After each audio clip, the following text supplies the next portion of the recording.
Morning, Council. We are live. Good morning. I guess we'll call the meeting to order then. Would you please take a roll call? Councillor Shortreed, Present. Councillor Richards, Present. Councillor Barry, Present. and Mayor Danielson. Present.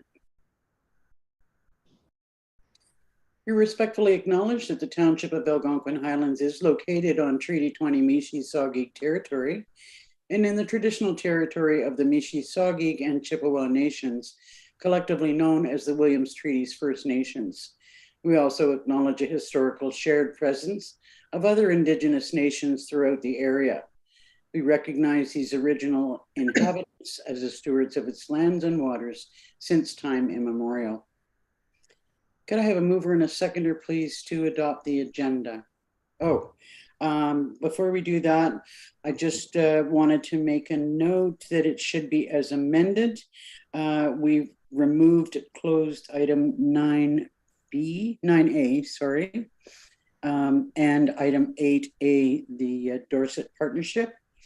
And I wonder if council would mind deferring the discussion on the green burial, as we've had a request for a delegation when we have that discussion, and Councillor Dayu would like to be here for that discussion as well. Okay, then could I have a mover and a seconder to adopt the agenda as amended? Councillors Shortreed and Richards. Thank you. Moved by Councillor Shortreed, second by Councillor Richards. Be it resolved, the September 7th regular council meeting agenda be approved as amended. All in favor? That's carried. Is there any disclosure of pecuniary interest or general nature thereof today? Hearing none. I have no specific remarks today. Could I have a mover and a seconder to adopt the minutes of August the 17th? Councillors Barry and Shortreed.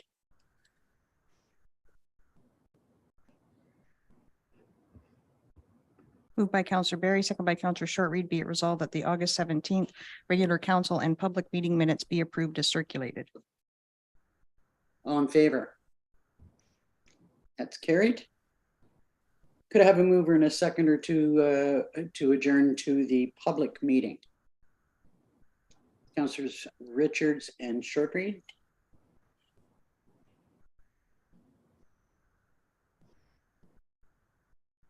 Moved by Councillor Richards, second by Councillor Shortreed. Be it resolved, council adjourns its regular meeting at 9:02 a.m.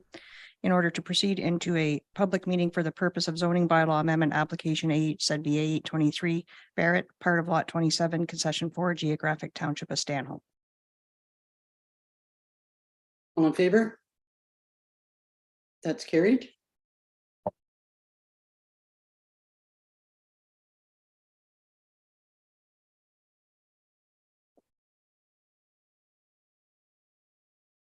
Bring in Mr. O'Callaghan.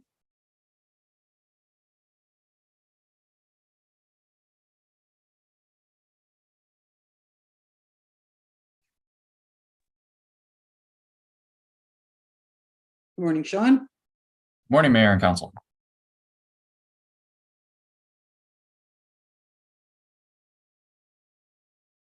Do you want to proceed with your report? Certainly.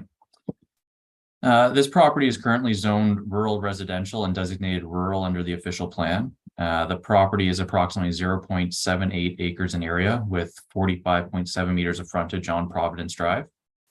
Surrounding uses are generally rural residential and shoreline residential, and the lands are currently vacant. The applicant is proposing to construct a single-family dwelling. However, section 4.16.3 of the zoning bylaw does require vacant lots to have frontage along an improved public street in order to be considered eligible for development. And this property is currently accessed via a privately maintained road. The proposed zoning bylaw amendment will rezone the lands from rural residential to rural residential exception 16 in order to permit the development of a single family dwelling on a lot without frontage on an improved public street. Notice of the rezoning was posted on the property, circulated to all property owners within 120 meters of the subject lands, posted on the township's website, and circulated to all prescribed agencies. No written objections have been received to date, and staff are recommending approval of the proposed bylaw amendment. Thank you. There was a concern raised, Sean, by a local resident about the disparity of distance of the septic system from the high water mark. This seems to be, I gather that there was or has been a requirement for a 300-meter setback in some instances in the past, and this is considerably closer. Can you respond to that? Certainly. So this property is an existing lot of record. So it has those existing development rights already and is considered when the ministry evaluates these lakes for being at capacity. So it's already considered to be a developed lot in their eyes. So that 300-meter setback would only apply if we were creating a new lot. In this particular case, the gentleman who raised the concern, his property was created by severance, where there's a registered agreement on title requiring that 300-meter setback. Okay, thank you. Do any members of council have any questions of Sean at this point? Councillor Barry. In addition to that question, one of the questions was due to the fact that it is situated in close proximity to a wetland. I think there's an environmental report that sort of speaks a little bit to that assessment. And I just wonder if there's consideration for a further setback because of that. So the environmental protection that was identified on the property, it was part of our new zoning bylaw where it's a high level overlay zone, and it was identified on the property. So they did complete a site evaluation by a qualified professional who determined that the wetland feature is actually much smaller than what the zoning layer shows. So that has been identified in the report, and they will not be able to develop within that wetland area, but there's no specific setback from it. Go ahead, Councillor Barry. Is there room on the existing lot to possibly have a further setback, or I just wonder if there's somewhere in between the 300-meter and the 150, if that's a possibility, just given the fact that the lake is at capacity now. So just looking at the site plan that's being proposed, the setback to the front lot line, it's basically, it is in compliance with our bylaw requirements. So if they were to reduce that, they would we would need to reduce that front yard setback requirement to further increase the setback from the wetland, but reduce the setback to the front lot line.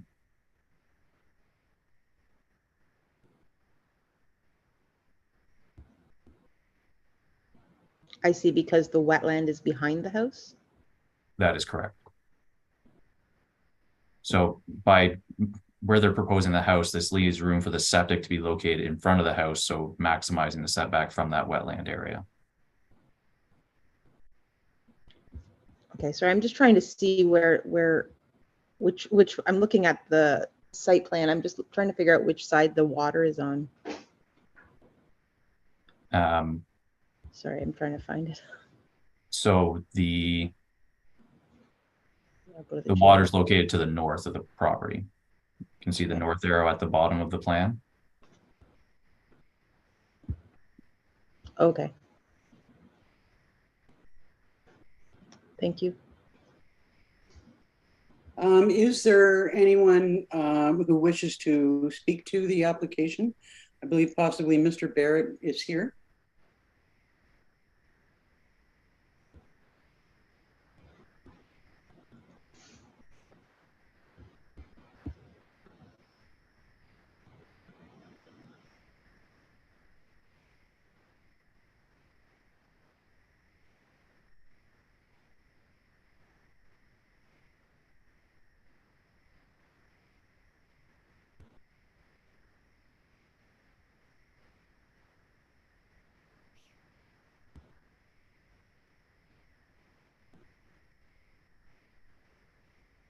Hi there. Sorry, can you hear me now? Yes, we can. Good morning. Okay. Hi there. Yeah, no, I was just going to say that I've allowed for additional setbacks from the from what would have been considered the normal rear yard setback towards the lake, and then allowed for a further it looks like a further almost 60 feet from that as well. So I'm pretty much in a very tiny box now, Sean, in terms of where I can actually build, right?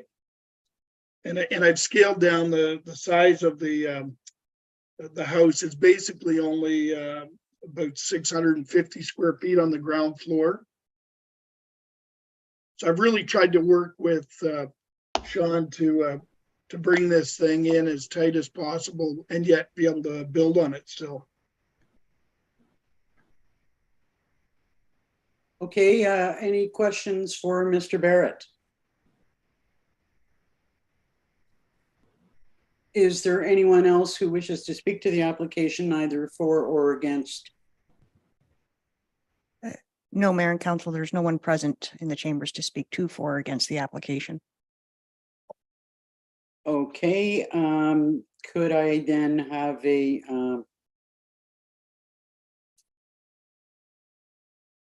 do we approve this application at this point or later on in the meeting? When we come out of the public Okay. meeting, we will adopt Sean's report and then pass the bylaw at the end of the meeting under the Okay. bylaw section. Thank you. All right, thanks, Mr. Barrett. Thank you. Could I have a mover and a seconder then to come out of the public meeting? Councillors Short, Reed, and Richards.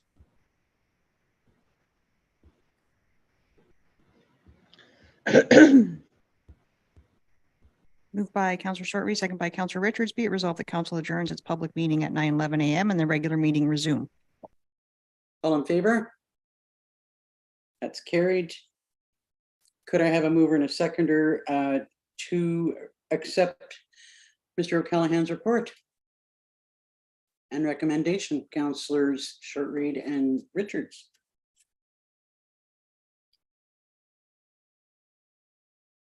Moved by Councillor Short Reed, second by Councillor Richards. Be it resolved, council receives report PL 9523 regarding rezoning of lands located at part of lot 27, concession 4, geographic township of Stanhope, submitted by Sean O'Callaghan and dated September 7th, 2023, and council directs a bylaw be tabled for further consideration during its regular meeting. All in favor? That's carried. Thank you. We will move on to delegations then. And I think our sole delegation today is Mr. Sale from the Muskoka Watershed Council.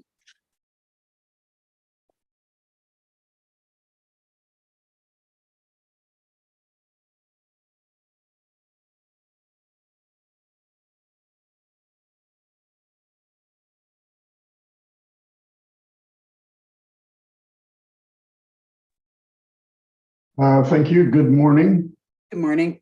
I am here, as I said I would be when I visited with you back in June, to ask you for some money to help us do some important work in 2024.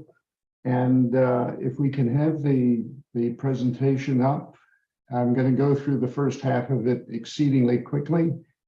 So go straight to the second slide, please. You know who the Watershed Council is. We are nonprofit, we are independent, we are apolitical. We've been around for 20 years, trying to make sure that the environment in Muskoka is kept as good as we possibly can. And the project that I'm talking about today concerns bringing integrated watershed management to Muskoka.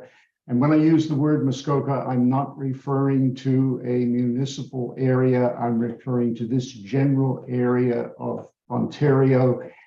You are part of Muskoka. You're part of the Muskoka River watershed. If I can have the next slide. I talked in June about our 6th report card. It's actually going to be formally launched on the 18th of September. in Gravenhurst. The main message that came out of the analysis this time around was that, yes, we have an environment which is in relatively good condition, but there are a number of concerning trends, slow deterioration in different ways caused by different things. And this degradation has been going on for some time, and present modes of managing the environment are not capable of dealing with it. We are recommending bringing in integrated watershed management to the region. And this is the project which is taking up a lot of our time over the next several years. And I hope your time as well. The next slide, please. One example of the deficiencies in the existing management, and I stress it's nothing to do with the quality of the people doing the work or the effort the people are putting in. It is a structural problem. We have a management system that was built for a time that no longer exists. We are in a different world. We need a stronger, more adaptive kind of management. One example a simple example of the kind of problems we face is the watershed is a cohesive, integrated, ecological system. It works like a system, it functions like a system. The watershed we're talking about is the green one in this image, the Muskoka River watershed. That is a system that needs to be managed as a whole. We have 13 separate municipalities managing different parts of it. And this is part of the difficulty we have with dealing with the kinds of issues which we found in our report card. We need a management system which is integrated across the watershed, but also in other ways. Next slide, please. And we've been talking about and investigating integrated watershed management for some time. It is something which no one municipality is going to be able to introduce. It is successful globally. It has been used in a number of places. It hasn't been attempted here. And our goal is to, with the help of municipalities, bring it here. Next slide, please. We've been working quite hard this year, building the background of information, informing people, raising the awareness in the public, generating political will. This report, which came out in January, looks at a number of case studies and outlines the kind of collaborative approach which we are advocating. The next slide, please. And so what we're asking of municipalities such as you is to become actively engaged with us in a process which is going to take a number of years, maybe a decade, to get to the end point. We want your participation in our planned conference for councillors and staff, which will be taking place in late autumn this year. We don't have a date yet, but it's coming up in a few months. And we want to have you support the effort to bring IWM here with a financial contribution in 2024 to help us do the work we've got to do. And the amount we're asking of Algonquin Highlands is $5,000. I could have the next slide, please. This is how we're going to use the money that we are currently trying to raise. We've got 5 objectives for 2025. The first of these is to work with municipalities in a 2-way communication that will be ongoing through 2024. It will actually begin with the conference that we're planning to hold late this fall. And this will be designed to raise your level of understanding of what IWM is, how it will benefit what you do, and what are the changes in the way you operate that are going to be required to bring it in. We recognize that everybody across the region has got to raise their level of understanding of what IWM is. Communication for public education is also important and will be ongoing throughout the year, so that the public understands what we are collectively trying to do and why we're trying to do it. And so the release of our report card is sort of the first big step in getting the public primed for the fact that we've got to change the way we manage. Both of those topics are going to require some expertise in communication that we do not have among our volunteers. I should have mentioned, I think you all know, we're strictly a volunteer organization, and we need some help to do the work that we've got to do in 2024. The third item on this list is simply a 2-day conference for the public. It would include municipal councillors as well, of course. This will be a 2-day conference in which we bring in expertise from outside the region, talking about what it is, why it's needed, and ways in which we might implement it. The Community Roundtable is something which has been in existence now for about 1.5 years. It's been meeting monthly. It's mostly been educating itself up until now. It's now in the process of starting to delineate some of the factual material we need to get out there, such as what is the current state of play? What do we know about this watershed? How well do we understand it? And what are the next steps that we need to be taking as we move towards bringing integrated watershed management here?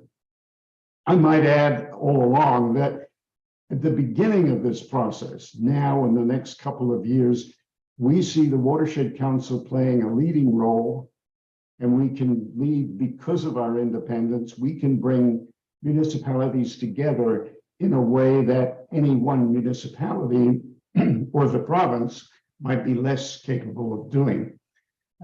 That's the beginning. As the process unfolds over the next few years, our role will diminish and the role of municipalities is going to grow, because ultimately this is going to be management by the municipalities working together.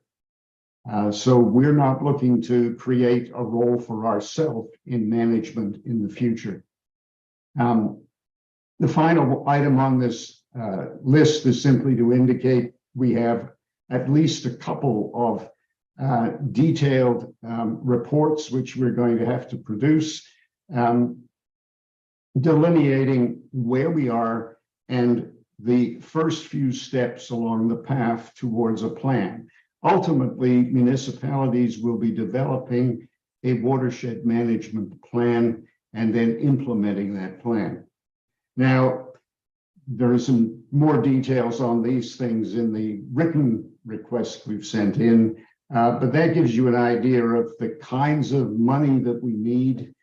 We are looking for it in other directions as well as municipalities. The kind of money we need to do this, because we simply can't do it with volunteer effort alone. We've been stretched to the limit in 2023, and in 2024, we've got even more work to do. The next slide is important. What do you gain from contributing? We're asking you for money. We're asking you for a small but significant amount of money. What do you get for that? First of all, you identify yourself as a contributing member of the collaborative effort. So you buy your seat at the table, you're at the front of the table, not sitting behind the table, somewhere in the shadows. Secondly, you enable us to accelerate the progress towards IWM through 2024. We need to have this acceleration or the whole thing is going to die. Along the way, councillors and municipal staff become better informed about the problems, the issues, the reasons why we need new management, and understand better the kinds of things to do to build it. And of course, the broader community becomes better informed and supports this initiative. The next slide is really the heart of the issue. Forget an amount of money to get us through 2024. As we go down this road and bring in IWM, what is the benefit for your municipality in doing that?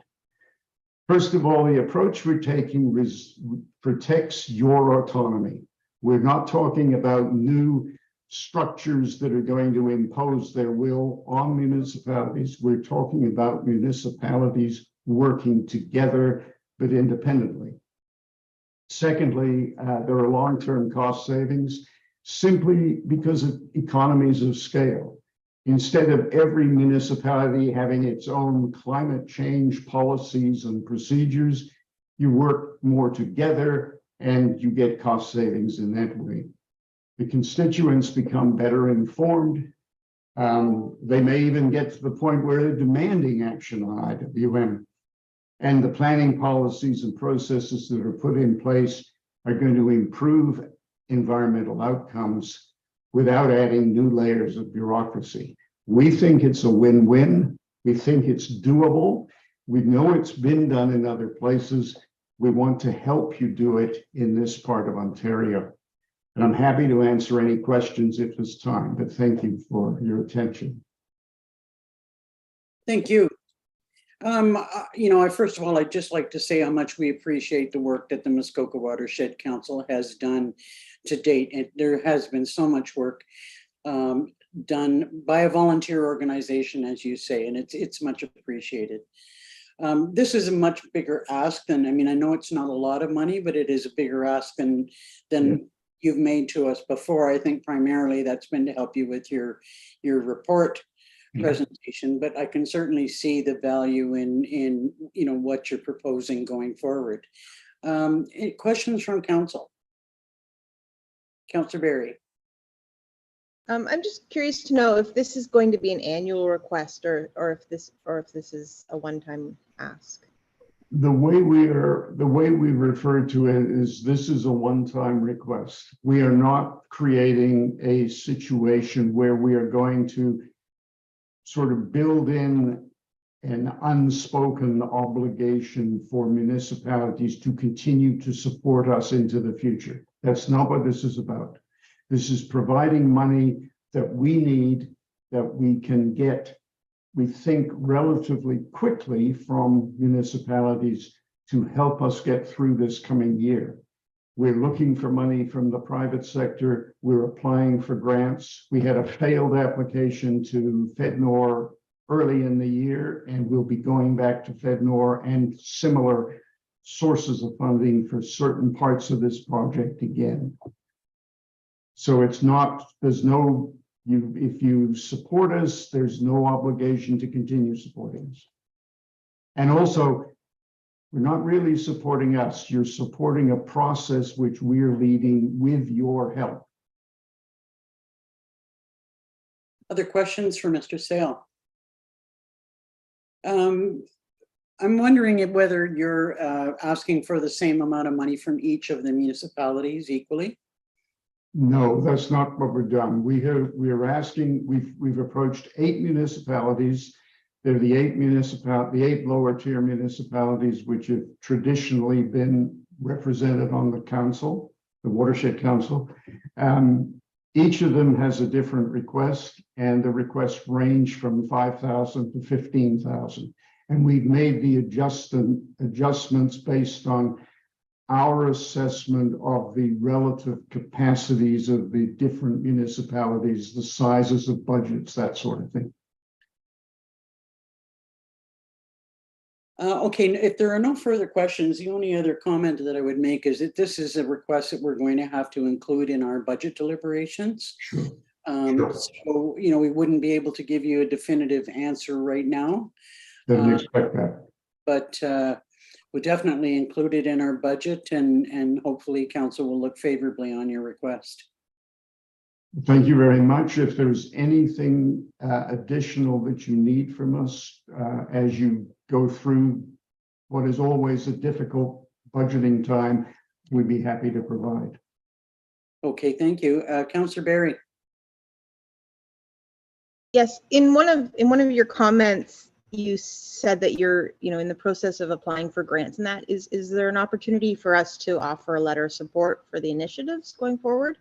I think as grants come forward, that is certainly a possibility, and we have done that in the past, and would certainly reach out at that time. Just a thought. Okay, we'll definitely. And I hope to see all of you at our conference when we get it scheduled in the fall. Thank Sounds you. good. The fall is rapidly approaching. I know. Thank you very much. Okay, thanks, Mr. Sale.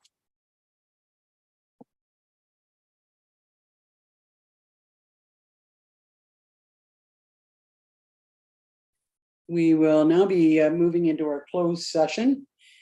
So could I have a mover and a seconder to go in? Oh, sorry. I think we need to receive Mr. Sale's report.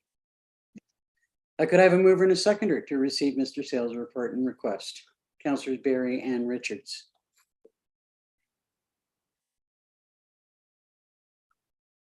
Moved by Councillor Barry, second by Councillor Richards. Be it resolved, Council receives a presentation from Peter Sale from Muskoka Watershed Council requesting a financial contribution in the amount of $5,000, and that Council defers the request to the 2024 budget deliberations.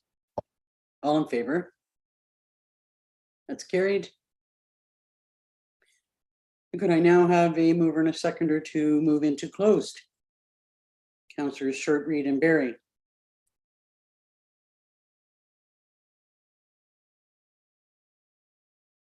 Moved by Councillor Shortreed, second by Councillor Barry. Be it resolved that the open session of council adjourn at 9:31 a.m. in order to proceed into closed session for the purpose of discussing the following matters. 1, personal matters about identifiable individuals, litigation or potential litigation, and advice subject to solicitor-client privilege in accordance with section 239(2)(b), 239(2)(f), and 239(2)(e) of the Municipal Act 2001 SO 2001 as amended. And 2, labor relations in accordance with section 239(2)(d) of the Municipal Act 2001 SO as amended, changes to workload and roles of specific employees. All in favor? That's carried.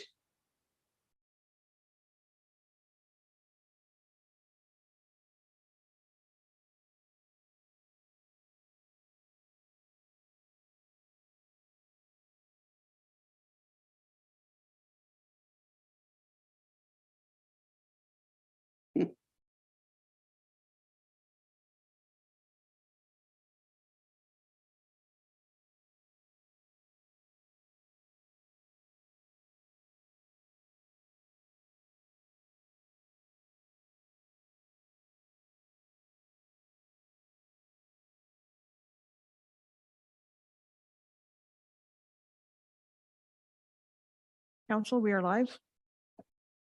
Thank you. Welcome back to the open session of council. Next up is building and bylaw enforcement.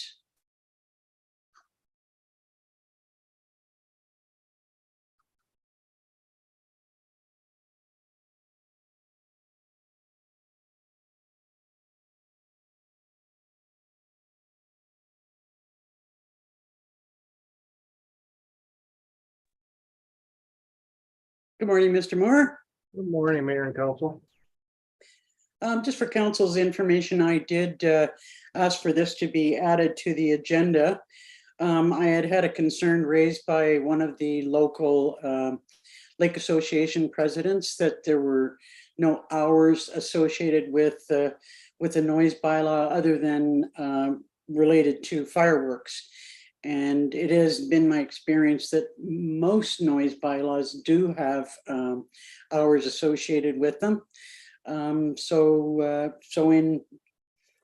here we are. Comments from you, Mr. Moore? Well, I don't, I know that a couple of different acts, Building Code Act, Planning Act, they describe reasonable times as being between 6 and 9, 6 a.m., 9 p.m. But yeah, other than that, I really don't have anything to offer. I'm looking for direction from council as to what staff needs to bring back. I've talked to a number of different people about, what hours, in fact, if we were going to impose hours, what hours they might be. And to me, it was sort of kind of 11 to 7. seem to be the sort of average 11 to 6, 11 to 7.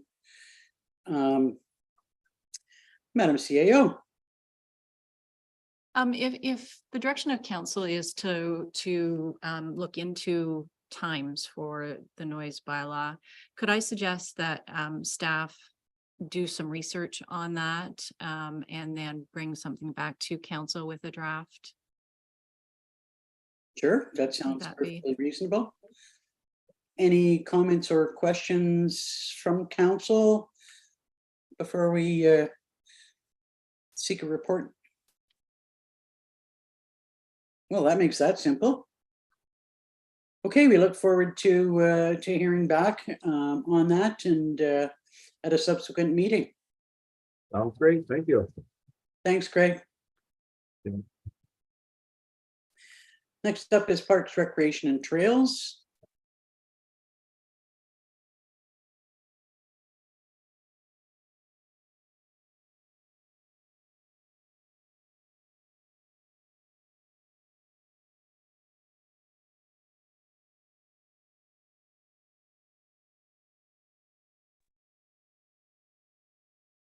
Good morning, Mr. Card. Good morning, Mayor and Council. So the first item is the rec minutes from August 21st. Any comments on those from either yourself or members of council? Go ahead, Chris. Yes, I'll just mention that we did discuss at the last meeting that, and in accordance with the terms of reference for the committee, that at the next meeting, I've asked them to bring back considerations that might have recommendations attached to them for any budget considerations. As we head into the fall, we'll be considering that, and now's the time for them to be able to get me some of those ideas so we can start to look at how that might fit into the big picture. So everyone understood that, and I think there's definitely some ideas after everyone having been involved in some of this year's events. So I'm looking forward to hearing the ideas at the next meeting. Councillor Barry. In the discussion about the tree lightings, I know it was discussed at the Stanhope tree lighting last winter that typically the Algonquin Highlands firefighter service, I think specifically in Stanhope, they have a bit of a Christmas celebration, and there was talks of possibly joining with them. I just wondered if that was discussed at the meeting. Councillor Short-Reed.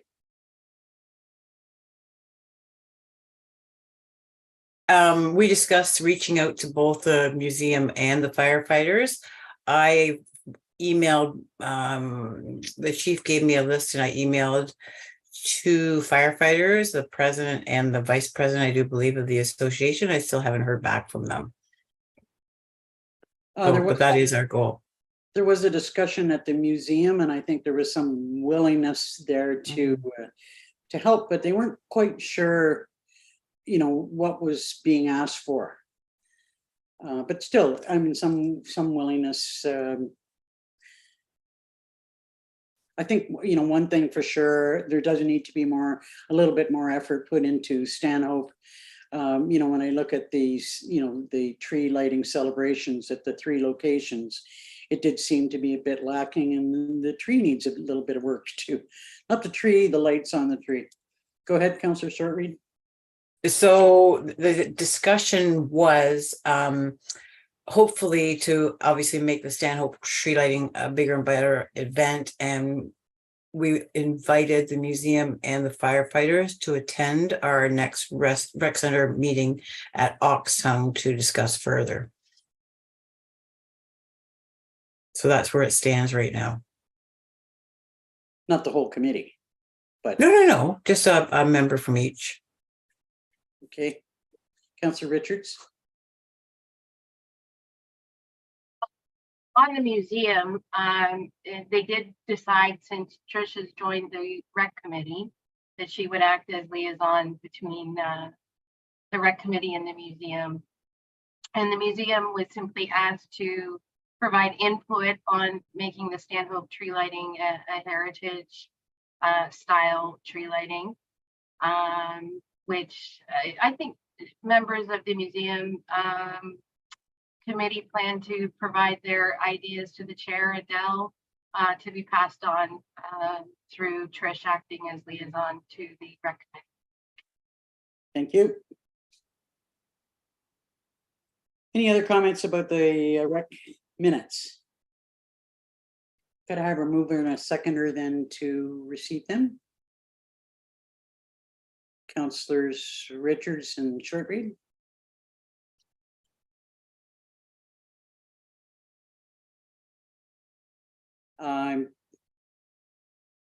Madam Clerk, sorry, Madam CAO. I'm just wondering if council is going to address the survey. Oh, I was going to deal that as a separate item.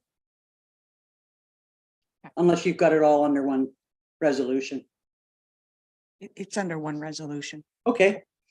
Well, then we will move into a discussion about the survey. I've taken a pretty close look at it, and I understand that this has been viewed by not just the committee, but yourself, Chris, and the CAO, and our communications coordinator. So looking for, it looks pretty good to me. I'm just looking for any comments or questions about the survey. And I would like to hear how we proceed to put it out there. Chris. Yeah, so in reference to proceeding, the idea would be that once finalized, the committee would work with Chad, and Chad would be able to use Bang the Table as an online platform, which is great. But also the committee would like to look at opportunities to get it out to people who don't have access to the internet. So they're looking for feedback on that from council. That was one of the resolutions within their minutes from the last meeting, and their thought there was to be able to put them out for people to pick up at convenient locations, such as a grocery store or another location like the pharmacy, or post office, somewhere that is convenient for people to pick them up. So those are the two ways they're hoping to get them out. Kind of hate to get into mass duplication of paper, but you know, recognizing that there are some people who would not respond necessarily to an online survey. Councillor Richards. Just further to that, also the committee would be willing to enter in that data through Bang the Table if appropriate, so that the paper responses coming back wouldn't be expected to be done by staff. The committee would input those responses so that they can be compiled as part of the larger data collected. I'm not sure about that. Comments from the CAO. I'd like the opportunity, if I could, to talk to our communications coordinator, because I'm not just sure how that would work. So if you could just leave that with me, I'd appreciate it. Yeah, you know, I mean, personally, I'd prefer that the work all be done by one person, and that being the communications coordinator. And I know it's asking a fair bit, but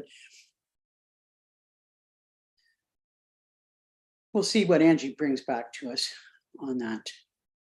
Any other questions about the survey or comments, things you think need to be added or deleted? Well, there appears to have been a fair amount of work done, and that's much appreciated. I know this is something that right off the get-go that the committee wanted to see happen, and so I'm glad to see that that it's finally reached a point where we can get it out to the public. So if I could have a mover and a seconder then to approve the minutes of August the 21st, as well as the draft survey. Councillors Barry and Shortreed. Moved by Councillor Barry, second by Councillor Shortreed. Be it resolved that council receives the August 21st, 2023 Recreation Committee meeting minutes and the draft recreation survey and that council approves the recreation survey and directs it be provided to the public through Bang to Table and distributed throughout the community. All in favor? That's carried. One question I guess I would ask about the distribution throughout the community. Are the committee members prepared to assist with that? They've got copies provided to them? Okay. So the next item up for discussion is RFP results and a purchase recommendation for a lawnmower. That's right. Thank you. Through you, Mayor. We had budgeted this year to replace an existing lawnmower, a 2010 model. And we went through the RFQ process and we didn't receive any bids. Following that, there's a section of the purchasing policy that does apply. And I had discussed this with the CAO as well. And what we're able to do and what the recommendation of council is that we close the RFQ and then use a non-competitive procurement process, which in this case is allowed because the open bid process didn't receive any bids. So in light of that, we reached out to some nearby centers that we've dealt with to get some costing on what we were looking for. And when we were having those discussions, it was determined that the gas version of the lawnmower, and this is with a blower, it would be used to also clear rinks and snow, etc. The gas model isn't available and they don't know when it will be. So they were able to provide options with costing for a diesel model. Time does become a little bit of the essence on this, and that our current one is well past its life and does require quite a bit of work and continues to do so. So in reviewing the diesel models, the exact same, it'll meet all of the exact same needs. It's just a diesel motor instead of a gas motor. It does come in over our budgeted amount. We were planning to fund this through reserves, the Parks Equipment Reserve, and we had assumed $17,000 based on budgetary quotes we put together last fall. So the two quotations we did receive, the lower of the two is from Kubota North and sales and service out of Gravenhurst for $20,786. That's $3,786 over the budgeted amount. But again, this is a reserve transfer. We did, along with the treasurer, take a look at the reserves there. They were anticipated with the expense of the $17,000 to be at $51,727 at the end of this year. So the money is there, and the recommendation to council is to accept the lower bid and fund the difference from that same reserve. Questions from council? Hearing none, then could I have a recommendation to move forward with Mr. Card's recommendation? Councillor Berry and short read. Moved by Councillor Berry, second by Councillor Short Read. Be it resolved, council receives report PRT 1423 regarding lawnmower RFQ results and purchase submitted by Chris Card dated September 7th, 2023, and the council cancels RFQ PRT 2023-002 Kubota GR 2020 G348 mower, and further that council accepts the quote from Kubota North Sales and Services of Gravenhurst for the amount of $20,786 plus applicable tax, with the unbudgeted amount of $3,786 being funded from the Parks Equipment Reserve. All in favor? That's carried. Next up is some recommendations on fall color traffic management. Yes, thank you. Changing seasons always makes me reminisce about how quickly it goes by, but we're looking to plan fall color traffic management again. So at budget time, council discussed reducing the number of traffic controllers that we hire through a staffing agency to be in place at the Oxtongue area. It doesn't affect the traffic control plan at the Dorset Tower. That remains the same. This is just the Oxtongue area that we're discussing. The discussion was to move from what we've done in the past several years, which is 4 traffic controllers at 4 different locations, and reduce it to 2. We committed to having a discussion about what those 2 locations would be when the time came, which is what brings this discussion forward. Unfortunately, I don't have very specific statistics about numbers of vehicles accessing each location. I just have general observations as well as previous observations from people on which I base a possible option for council's consideration, which is to go with the 2 ends of Oxtongue Lake Road. I look at that as a spot that it's very convenient for people to drive through, and that it's a throughway. You can pass through it on the way to the park rather than an in and out like it is on some of those other roads. But looking for council feedback on the 2 desired locations. I do know that that Oxton Lake Road is where a number of issues have been experienced in the past. So to me, that sounds like a good recommendation. Questions or comments from council? It's too bad that Councillor or Deputy Mayor Dayu is not here today because she might have some other comments to make. But you know, I would suggest that if we agree on the number of people, if you find it, you know, between now and then that you need to make a change in the location, that that we can manage that. Questions, comments?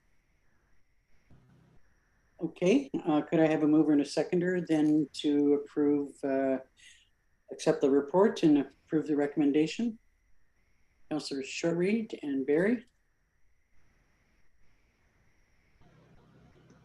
Moved by Councillor Shortreed, second by Councillor Barry. Be it resolved that council receives report PRT 1523 regarding fall color traffic management staffing locations in Oxtongue Lake area submitted by Chris Card, dated September 7th, 2023.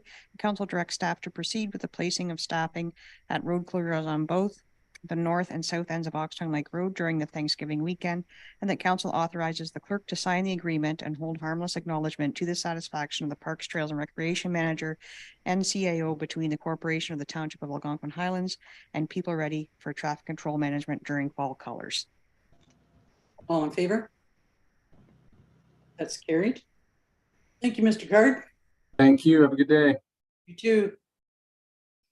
Next is environmental business, and although there is nothing specific on the agenda for that, I just did want to let council know that the Environment Committee had made a request or were desirous of inviting Corey McKay, the county's climate change coordinator, to their next committee meeting. I believe actually that Councillor Dayu went ahead and made that request. I think that the goal, and you can correct me if I'm wrong, Councillor Barry, is that they didn't want to duplicate any work that was being done by the county, and also to, you know, see if Ms. McKay had any particular suggestions or, you know, comments about how they might move forward in that regard. I personally didn't have any problem with that. I wished that we'd had this discussion first before the request had been made, but I don't think council would have any particular issue with it. Councillor Barry. I think that maybe Jen felt she had your blessing, and that the idea is to proceed exactly what you're saying, so that there's no duplication, that there's room for collaboration. And because the committee is sort of in its, you know, early fruition, that the committee is just sort of starting to make gains on where they're going to direct their energy. So meeting with Corey earlier versus later was sort of a discussion, and it was to my understanding put in the request that the request would have to come through council, but because Jen was going to be out of the country. She just wanted to touch base with her and give Corey notice of a possible schedule. Okay, any, well, that was weird. Hearing none, we'll move on to Public Works.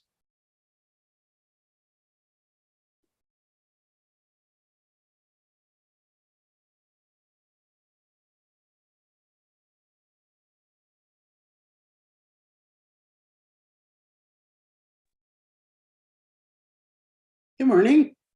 Good morning, everybody. First up for you is a update on the Dorset Rec Center. I'm assuming it's you. It might be Angie.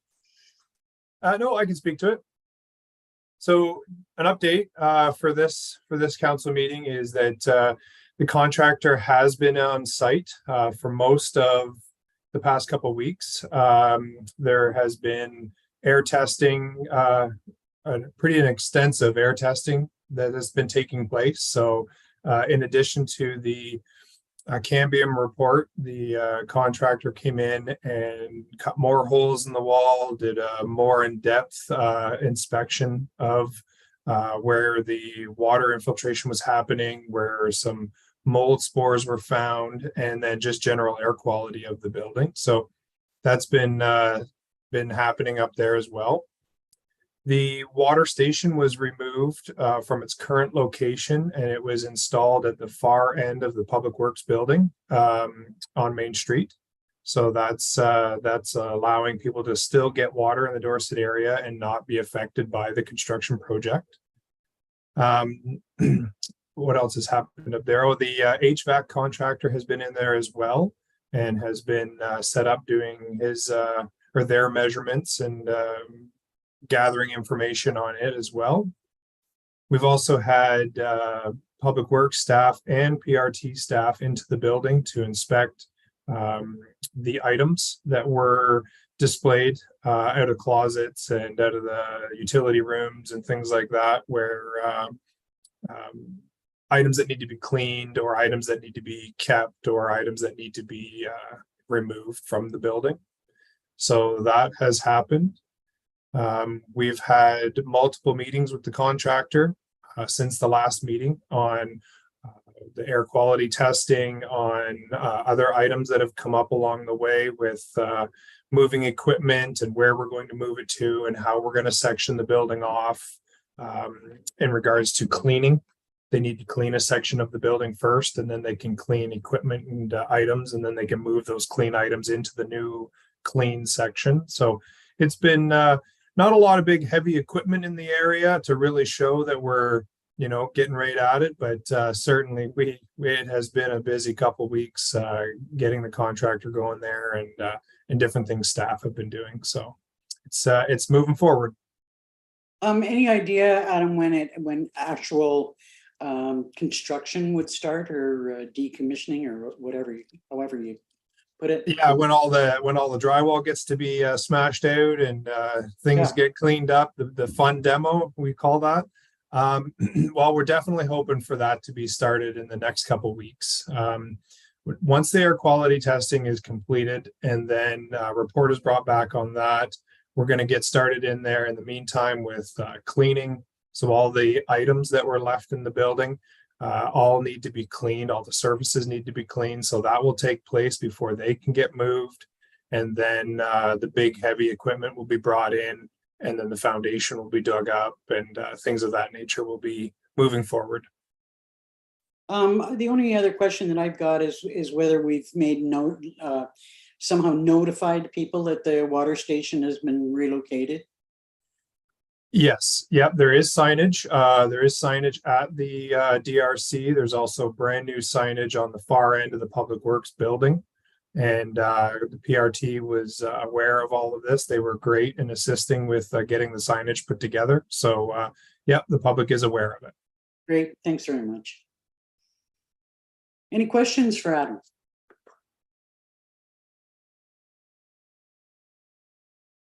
All right. Hearing none, we'll just receive that as a verbal report. Next is the airport committee update. You'll see that there's a number of minutes there for our review and approval.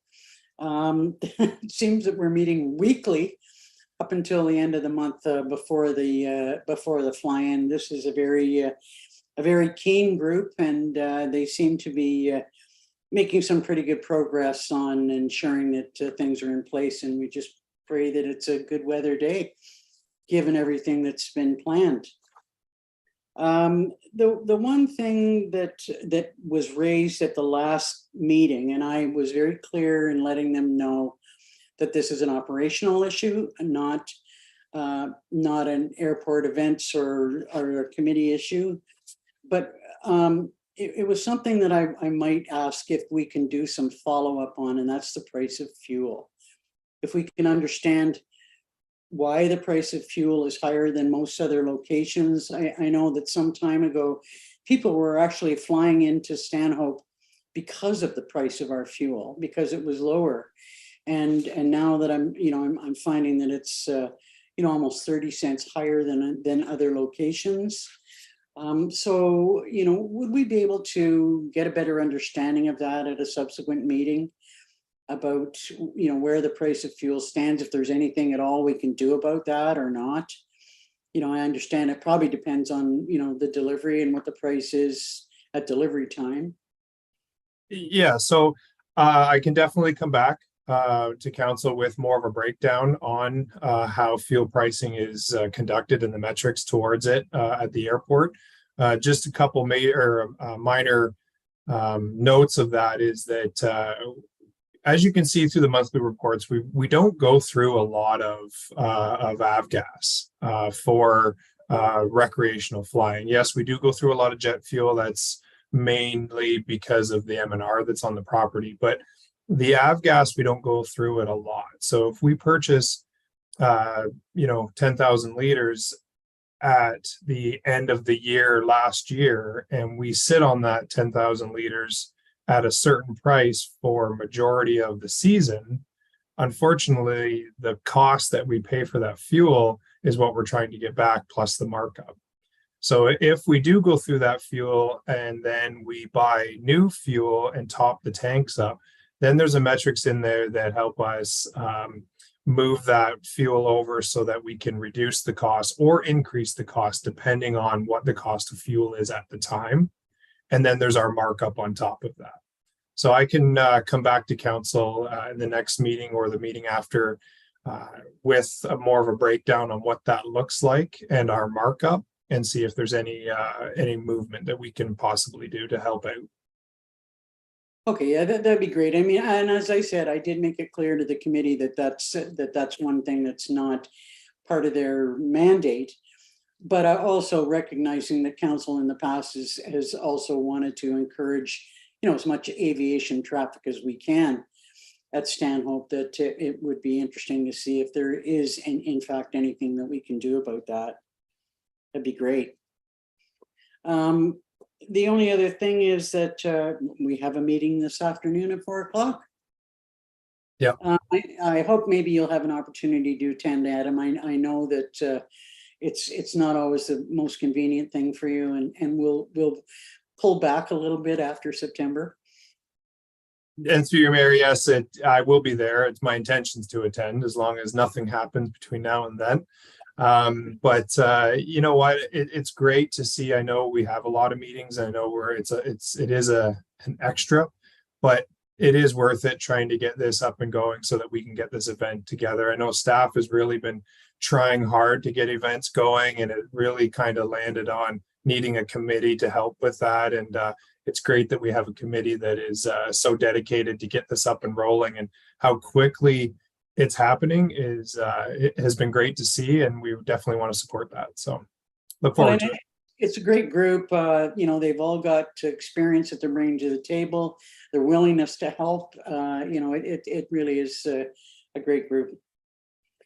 Okay, could I have a mover and a seconder then to receive the minutes of August the 3rd, 17th, and 31st? Councillor Short-Reid and Richards.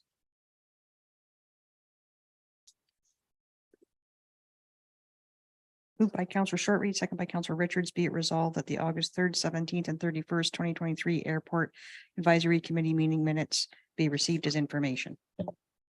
All in favor? All in favor? That's carried. Okay, next is your monthly activity report.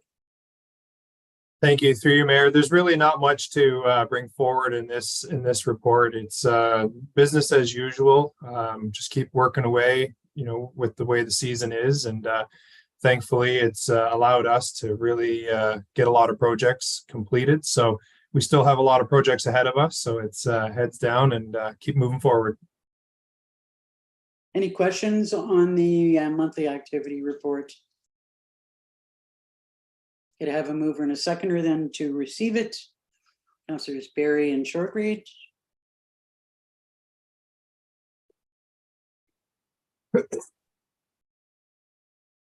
By Counselor Barry, second by Counselor Short, be it resolved, Council received report PW 1723 submitted by Adam Thorne dated August 17th, 2023 regarding monthly activities. All in favor? That's carried. Next up is your electronic speed signing. Yes, thank you. Through you, Mayor. After doing this speed analysis a couple months ago, it was really interesting to see the information that was brought forward from having those devices on our road, and it really sparked that interest to see what else we could do with them. And through that conversation, there was discussion on what did one of these devices cost if we were to purchase one ourselves.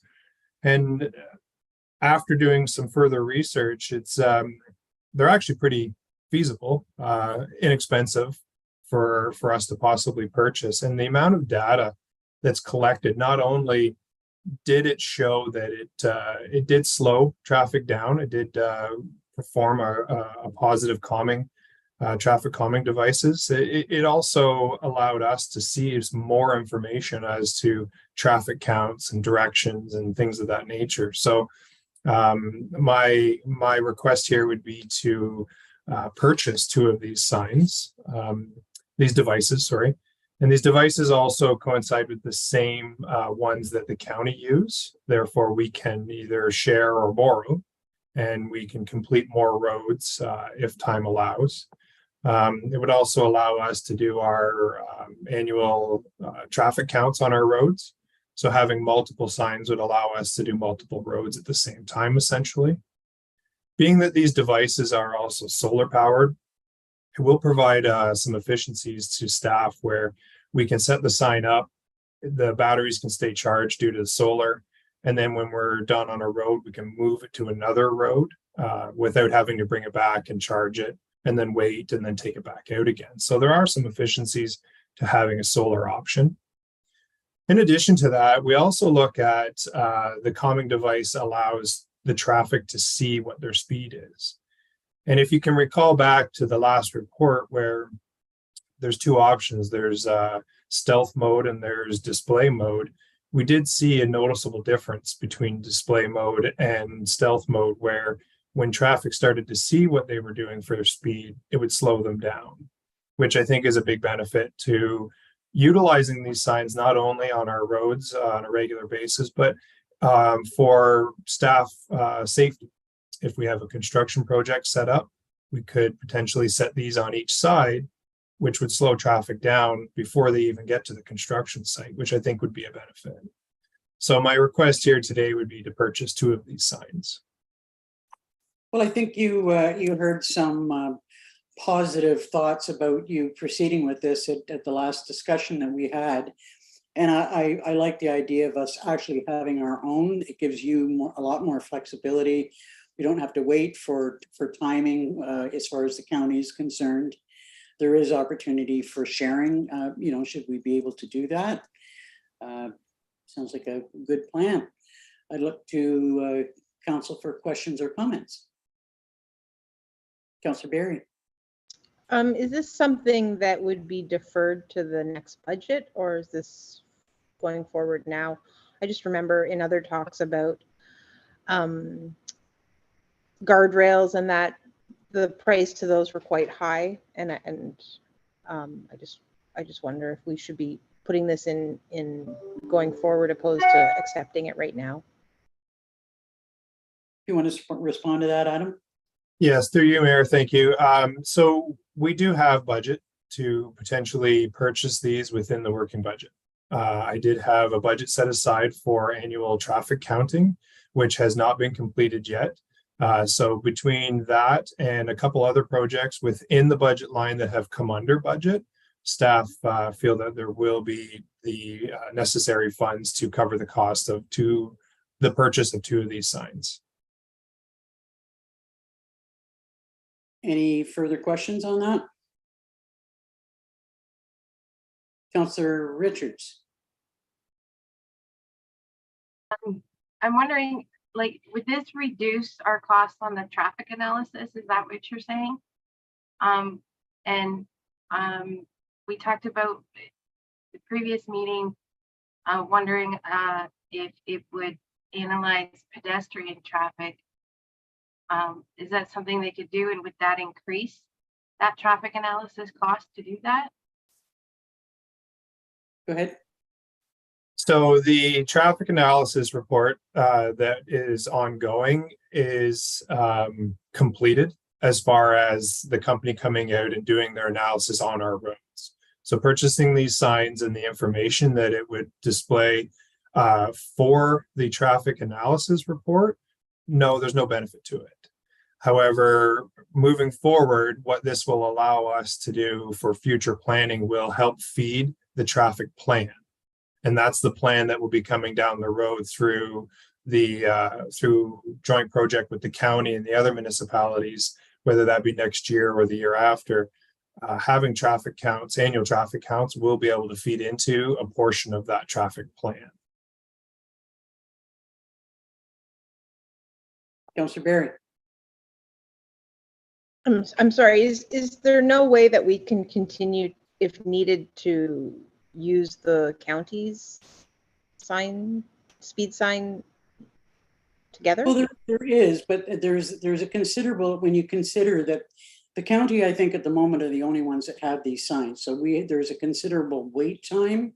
We only have access and availability for a very specific period of time. And it just, I would say that this will make things a lot easier. We'll be able to get a lot more information on a lot more of our roads much more readily than continuing to go through the county. Go ahead, Adam. So just to further that, Mayor, we did utilize the county in the past for annual traffic counting. And of course, we very much enjoy working with the county, but they're limited as well. So when they're doing their traffic counting on their roads, we obviously don't have the opportunity to utilize their equipment. So typically what they would do is they will use their roads first, unless there is something specific that comes up, like a situation like North Shore Road, where council has directed to try to get a specific location done for further information. But to get general information of what our roads are for annual traffic counting, vehicle direction, vehicle speed, things of that nature, that is something we would definitely have to just wait until they were available to offer that to us. Purchasing 2 of these signs not only will make that more efficient for us, because we can utilize it multiple times of the year, specific locations, and then just general annual traffic for our roads for summer, spring, fall, depending on traffic. Any other questions? Can I then have a mover and a seconder to move forward with this acquisition? Councillor Sherreed and Richards.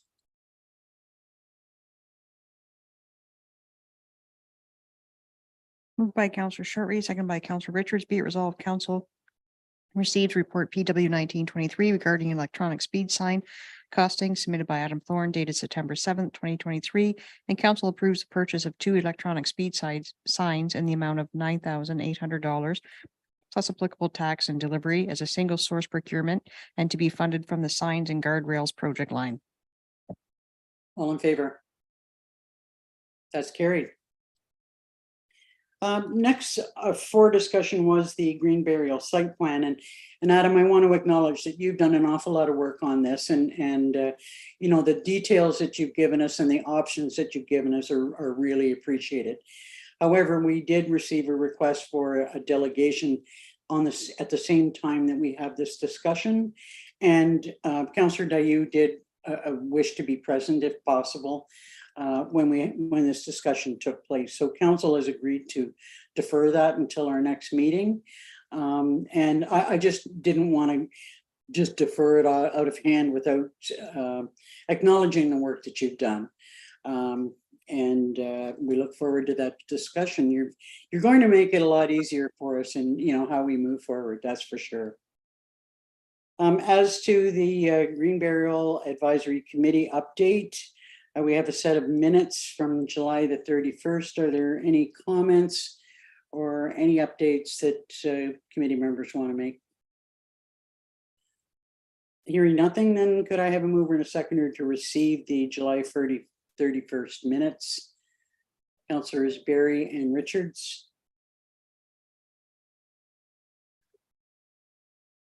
Moved by Councillor Barry, second by Councillor Richards. Be it resolved that the July 31st, 2023 Green Burial Ad Hoc Advisory Committee meeting minutes be received as information. All in favor? That's carried. Thanks so much, Adam. Thank you. So nothing under fire services or finance. Under administration, we have a report from the CAO on the RFP evaluation. Yes, thank you, Mayor. This, as council knows, $25,000 was budgeted this year to undertake a strategic plan for the township. And so we started that process in coordination with the procurement coordinator at the county, and also with Minden Hills and Highlands East, who are also undertaking the same process. So we started that process in July, and we received 3 bids that were qualified. And we undertook the evaluations on August the 29th. The clerk and I did with the procurement coordinator. And it was based on the evaluation criteria that was issued in the RFP.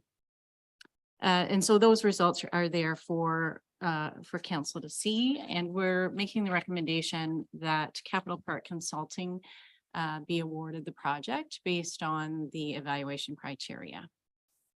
And that bid price was $20,844 plus applicable tax. Okay, thank you so much for your work on this. It's nice to see that we did do a combined project, you know, with other municipalities. It's unfortunate to see that one municipality is going with a different contractor. The only comment that I would make is in the scheduling. I know that Councillor Barry is going to be absent for part of October, at one meeting in October. So I just want to make sure that the dates that are set for us working on this are dates that we're all available. Yeah, yes, absolutely, Mayor. We will make sure that that's accommodated. And so that would, you know, I'm expecting that would include members of council and department heads. It does, yes. Okay. If we could have a mover and a seconder then to receive the CAO's report, unless there's any questions. Moved by Councillor Shortreed, second by Councillor Richards. Moved by Councillor Shortreed, second by Councillor Richards. Be it resolved, council receives report CAO 623 regarding the strategic plan RFP evaluation results submitted by Angie Bird and dated September 7th, 2023. And council concurs with the recommendation made in the said report and accepts the proposal from Capital Park Consulting at a bid price of $20,844 plus applicable tax to complete the project. And finally, that council authorize the CAO to sign any required agreements between the corporation and the Township of Algonquin Highlands and Capital Park Consulting. All in favor? That's carried. And again, thanks for your work on this. So next up is planning. I think what we might try and do is to get through the discussion about the tower and then break for lunch for half an hour and then come back to do the rest of the planning. That sounds reasonable to everyone. Would a half an hour be sufficient? Okay.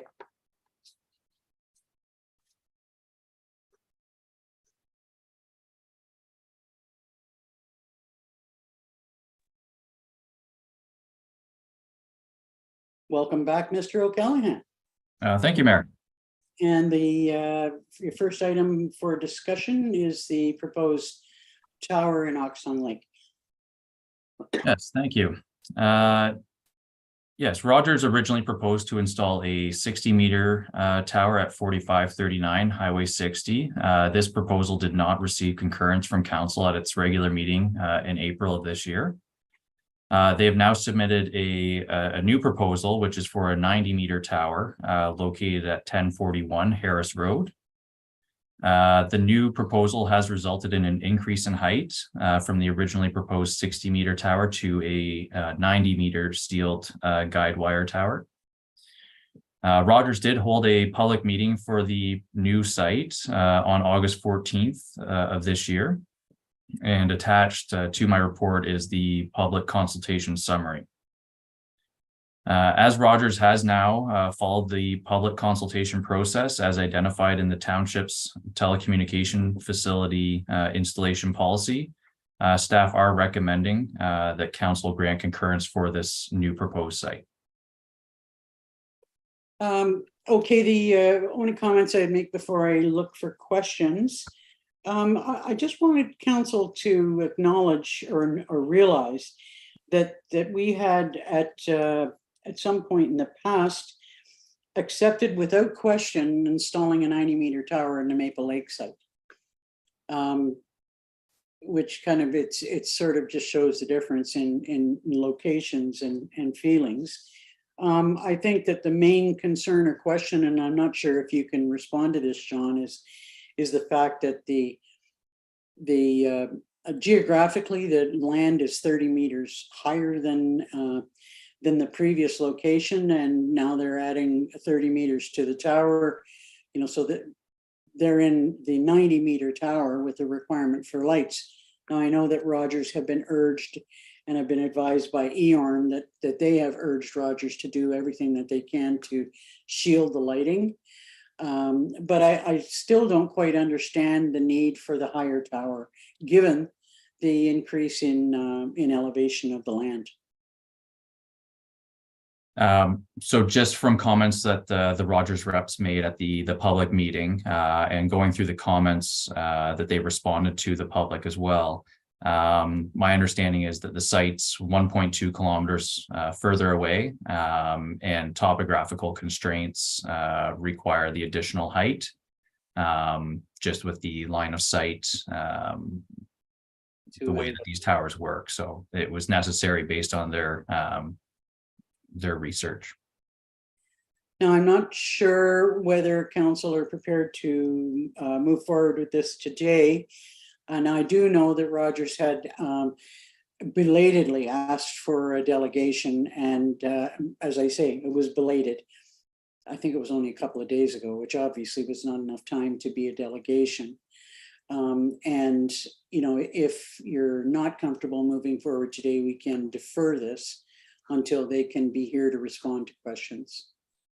Or we can move forward with it. Comments, questions? Councillor Berry. I tried to find the location in the previous application. There was a small setback from existing properties. It's not really clear what that distance is to properties right now. Do you know that, Sean? Yes, so the approximate distance of the tower to the home, which the property is hosting the tower, it's about 450 meters, close to the 500 meters. And then the next closest home is right around the 500-meter mark as well. And both of those homes are in concurrence? Well, one is the host. Oh, yeah. I don't have direct communication from the other property owner. I would personally like to defer and have Rogers come back. One of the things that we did the community survey, and their two biggest issues are the height and the lights. And from what I can see in regards to the response from the consultation is the lights are with Transport Canada, but the height really hasn't been, the two things the community isn't in support of are the two things that are now happening with this proposal. Go ahead, Sean. I'd like to try and answer as much of the questions you may have today in hopes of reaching a decision. I think Rogers is quite anxious to move along with this project given their deadlines with EORN. So if for whatever reason I'm not able to answer questions that council has and council's not comfortable supporting, then perhaps we could entertain a deferral, but I'd like to try and address the questions that you have. I do understand, Roger's concern. They do have deadlines that they have to meet with EORN, and there's been a considerable delay in trying to find another location suitable to everyone, as suitable as possible to everyone, and that that has already delayed their process. Go ahead, Sean.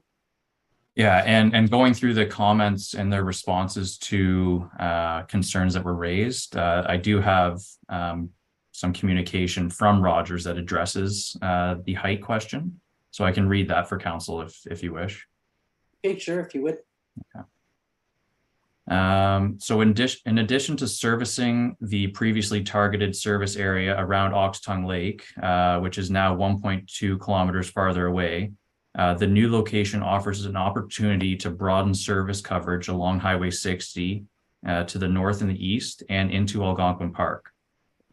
The revised location and increased height also brings the opportunity to eliminate the need for a different placed EORN project tower within Algonquin Highlands, which does reduce the number of towers being constructed in the area. They also go on to state that ICID, who oversees telecommunication towers, states that network operators have a responsibility to reduce the number of structures being built across the landscape where possible, unless the construction of additional towers is specifically preferred by the land use authority, the municipality. And then the change in height is consistent with ICID's direction. Other questions or comments? Councillor Richards. We're in a good position with Rogers on this one. I'm grateful that they have come back with a different location, as the prior location wasn't suitable to the community. And I appreciate that the height is higher than we would like, but if it's going to do better coverage, reducing the need for towers in undesirable locations, then I think it's a good idea that we move forward with it. Councillor Shortreed, see you nodding your head. You're in agreement? Yes, I was in agreement last time, and I'm still in agreement this time. Any other questions?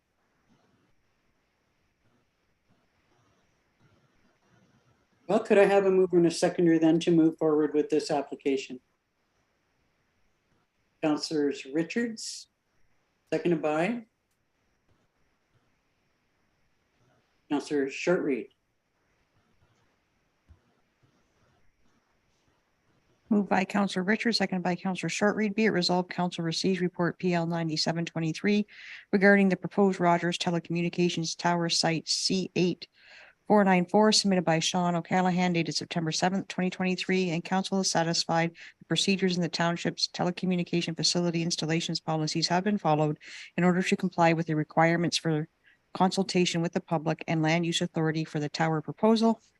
And further, that council directs staff to advise Rogers Communications Inc. that council supports the installation of a 90-meter telecommunications tower known as Rogers Site C8494, 1041 Harris Road, part of Lot 11, Concession 13, Geographic Township of McClintock, conditional on Rogers Communication, Inc. entering into an agreement with the township permitting fire services the option in the future of co-locating on the tower at no cost should it be necessary. All in favor? Opposed?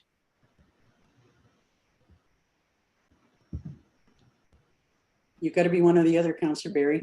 Sorry, I had my hand up. For which? Opposed.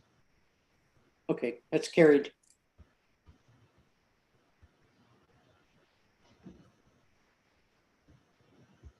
Okay, so we will break for lunch and come back at 12:30 to hear the rest of the planning applications.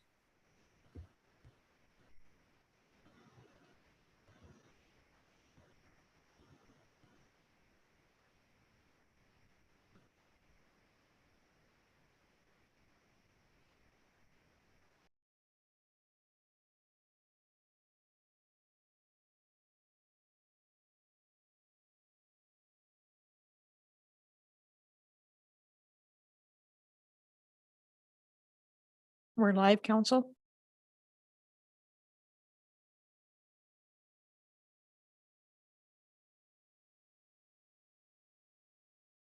You're on mute, Mayor. Sorry about that. Welcome back to the regular session. So we're still on planning business, and the next item is the proposed Shore Road allowance closing by Fletcher on Bear Lake. Yeah, thank you. This is an application to close the shore road allowance in front of this property. Nothing of particular note, and staff would support the application moving through the regular process. Are there any questions on the application? Seeing none, could I have a mover and a seconder then to approve the application moving forward? Councillor Short-Reed, Councillor Barry.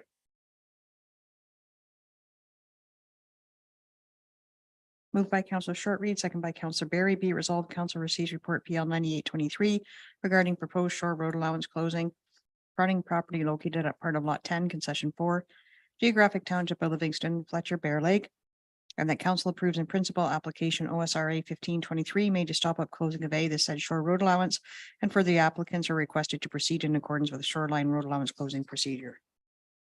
All in favor? That's carried.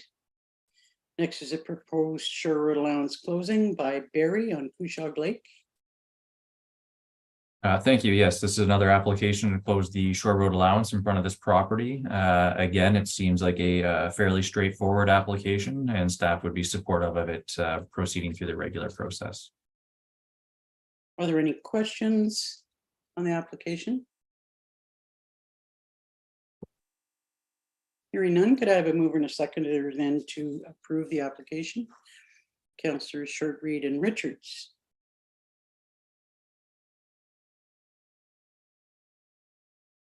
Moved by Councillor Short-Reed, second by Councillor Richards. Be it resolved, council receives report PL 9923 regarding proposed shore road allowance closing fronting property located at part of Lot 5, Concession 2, Geographic Township of Stanhope, Barry, Couchog Lake, and the council approves in principle application OSRA 1423 made to stop up closing of the said shore road allowance, and the applicants are requested to proceed in accordance with shoreline road allowance closing procedure. All in favor? That's carried. Next is another proposed shore road allowance closing by Richmond on Fletcher Lake. Yeah, thank you. Yeah, again, nothing of particular note, other than that it is a fairly substantial shore road allowance. It's almost equal to, if not larger than, the size of the property that they own. But most of, I think all of the structures on the property encroach onto the shore road allowance. So, but other than that, staff do support the application moving forward. Any questions on the application? It is a substantial piece of shore road allowance. Any questions? Could I have a mover and a seconder then to move forward with the application? Councillor Shortreed and Barry. Moved by Councillor Shortreed, seconded by Councillor Barry. Be it resolved, Council receives report PL 123 regarding proposed shore road allowance closing fronting property located at part of lot 25, concession 6, geographic township of McClintock, Richmond, Fletcher Lake, and that council approves in principle application OSRA 1723 made to stop up closing of the said shore road allowance, and that the applicants are requested to proceed in accordance with the shoreline road allowance closing procedure. All in favor? That's carried. And finally, another proposed shore road allowance closing by Blazo on Kawagama. Yes, another application here for a property on Quagama Lake to close the shore road allowance. Again, nothing of particular note, and staff would support the application moving forward. Any questions on the application? Seeing none, could I have a mover and a seconder to approve the application? Councillors Richards and Shortreed.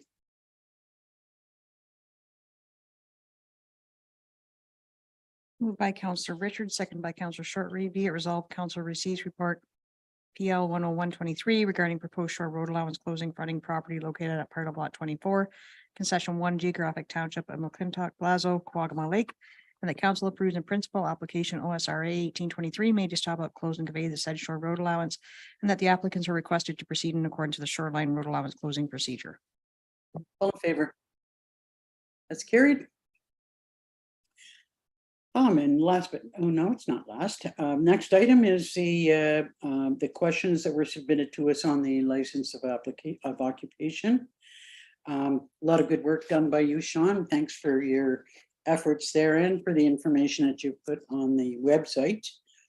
So I think we should probably go through them one by one, just to ensure that council don't have any questions or comments on the response. So we're all clear moving forward.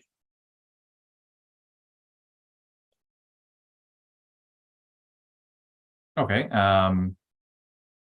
Would you like me to read the questions, or are there specific questions council has questions of? How, I guess I just seek your direction on how you'd like to proceed. I don't know. I guess rather than you having, reading through them all, I mean, we've all read them.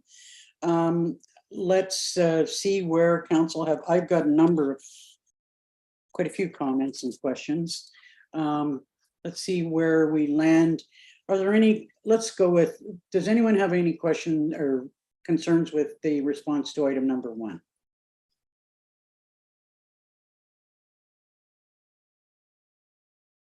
Hearing none. Item number 2. My question was really, although I believe I know the answer, will the actual term license of occupation rather than the term lease, and I understand that there is a difference in those two terms and what's implied by that, create economic concerns or insurance issues for the applicants, in your estimation? I don't believe it should. I think there's a number of benefits to the public by continuing to call this a license of occupation versus a lease. I guess one of the things that I might suggest for the group's consideration is that they, as they possibly, and I'm assuming that this is something that can be done, but you can tell me if I'm wrong, Sean. Could the group consider establishing an association similar to a road association, whereby they might seek better rates on insurance? Do you think that might be something that that's possible? Unfortunately, I'm not sure. That's something they would have to discuss with their insurance provider. But it is a question that they could pose and something that they could look into. Were there any other questions on number 2?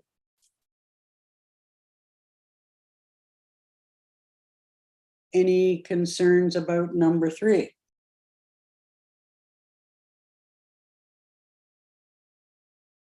Any concerns about number 4?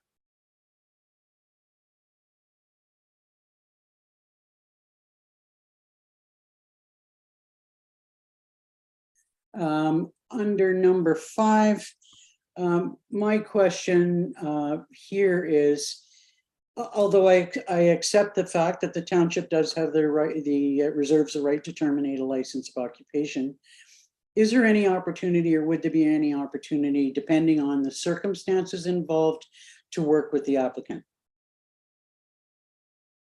I suppose it's at our sole discretion, so the level of leniency we want to provide would be at council's discretion.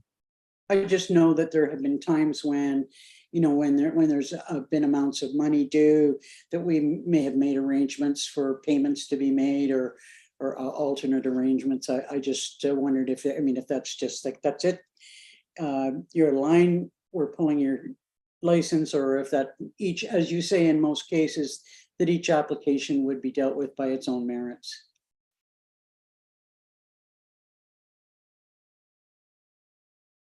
Am I wrong there? Sorry, I missed the question. Well, I guess I'm assuming that if there's an issue, that we not only we reserve the right to terminate the license of occupation, but we also look at each application and each situation on its own merits, so that there might be an area that can be, a situation that can be resolved. Yes, yeah, absolutely. We'll look at each one individually, but I guess if somebody is not in compliance with their license, or unapproved work is taking place, then that risk of liability is back for the township. So there's, yeah, something that needs to be dealt with immediately. Any questions or concerns about number 6? Councillor Berry and then Councillor Richards. I kind of have broken down some of these as a bit of an overlap, so I might come back to number 6, but I guess what they're asking here, and I could be wrong, in regards to when someone's purchasing the shore road allowance, it's based on square footage. And has there, in your work that you've done, Sean, has there been any consideration on application fees having, you know, a sliding scale or something in regards to the amount of property that they would be having a license for? I know that's a big, you know, opens a big can of worms, but I kind of guess that's what they're asking. So no, there would be no reduction in fees or increase in fees depending on the amount of area that the license of occupation applies to. Okay, I guess is there any areas sorry, Mayor, through you, through any of the applications that could be coming forward, is there some cases where a license of occupation would not be allowed due to lack of area, basically? I guess potentially, depending on the circumstances. Again, that each individual property is very unique, so we will have to deal with each one individually. I believe there's a setback requirement of 3 meters for dock structures from the travel portion of a road. So if that can't be met, then there would be an opportunity for the applicant to apply for a variance to council. That was a direction of council, so it would have to be reviewed in that manner. Thank you. And it's unfortunate in a way that some people will have the ability to get a license of occupation for a larger parcel of land than others, but it's based directly to the amount of frontage that they've got on their property across the road. Councillor Richards. In regards to number 6, you mentioned docks need to be a minimum of 3 meters from the traveled portion of the township road, but what about stairs and decks? Some of them are literally right up against the pavement, and the land itself, is obvious why they've had to do that. There's not enough room to not be right up to the pavement. So how are we going to deal with those situations? Certainly. So in establishing this draft policy, it was the direction of council that the 3-meter setback to the traveled portion only applied to docks. Stairs, for obvious reasons, need to be closer than that in some cases. So the policy only speaks to docks being no closer than 3 meters.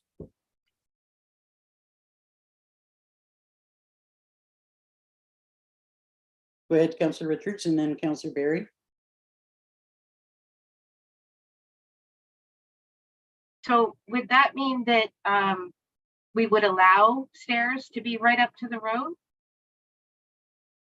Is that what you're saying? So they would need to be evaluated on the site plan that's proposed or submitted with their application for a license. And these applications are circulated to the building department and to the public works department. So if there is a safety concern from either of those, then there may be a recommendation of increasing the setback if possible, or looking at other options as needed. Councillor Barry.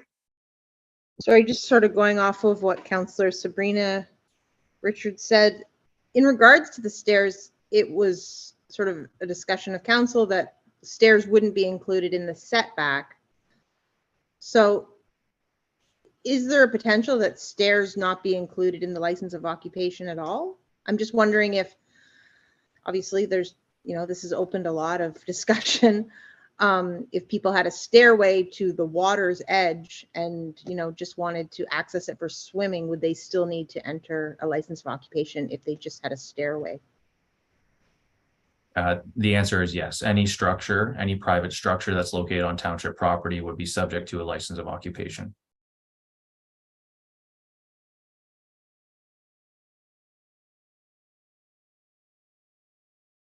Is that it for number 6? Number 7. Questions?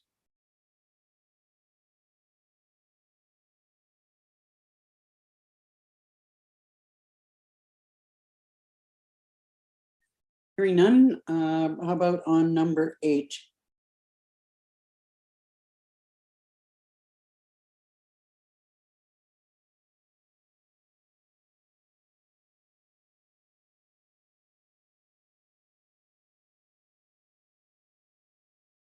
Okay, hearing none. How about number 9? I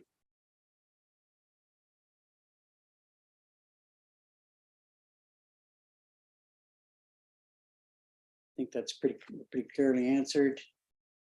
Number 10.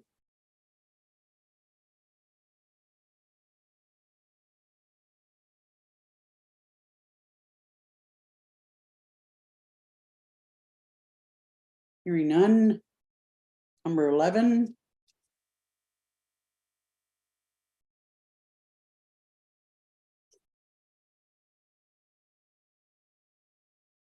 Hearing none. Number 12. Councillor Richards. On this one, I'm wondering if there is any appetite to reconsider selling a strip or a portion of the land. I think there's some areas where we absolutely could not consider it, but there are other areas where the shore is substantial enough that perhaps we could.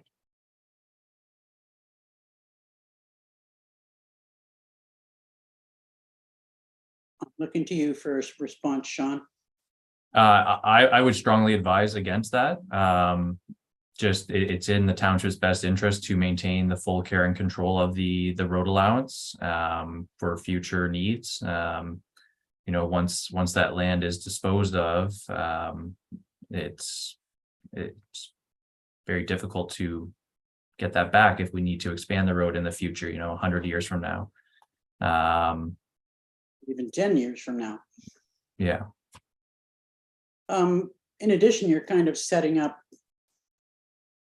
dual circumstances, like you can buy yours, but you can't buy yours, which is a bit of a problem. Go ahead, Councillor Richards. Yeah, I understand that. There are some areas where it's obvious that we can't, but where there's possibility that we can, would a person be able to come forward to council for consideration in those circumstances?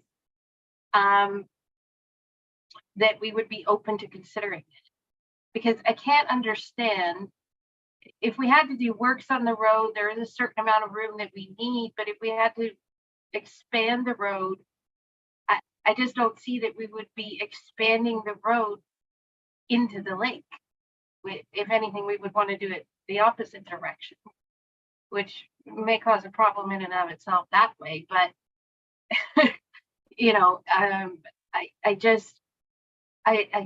understand, and there are certain areas where the strip of land is so small that we couldn't, but there are also areas where it is large enough that I think it would be better on the township to sell that land rather than maintain this liability, you know, going forward.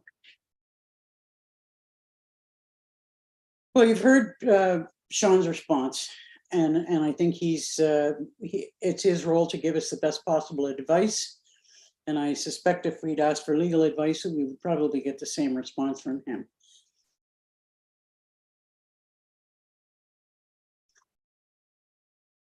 Any thoughts from others on that point?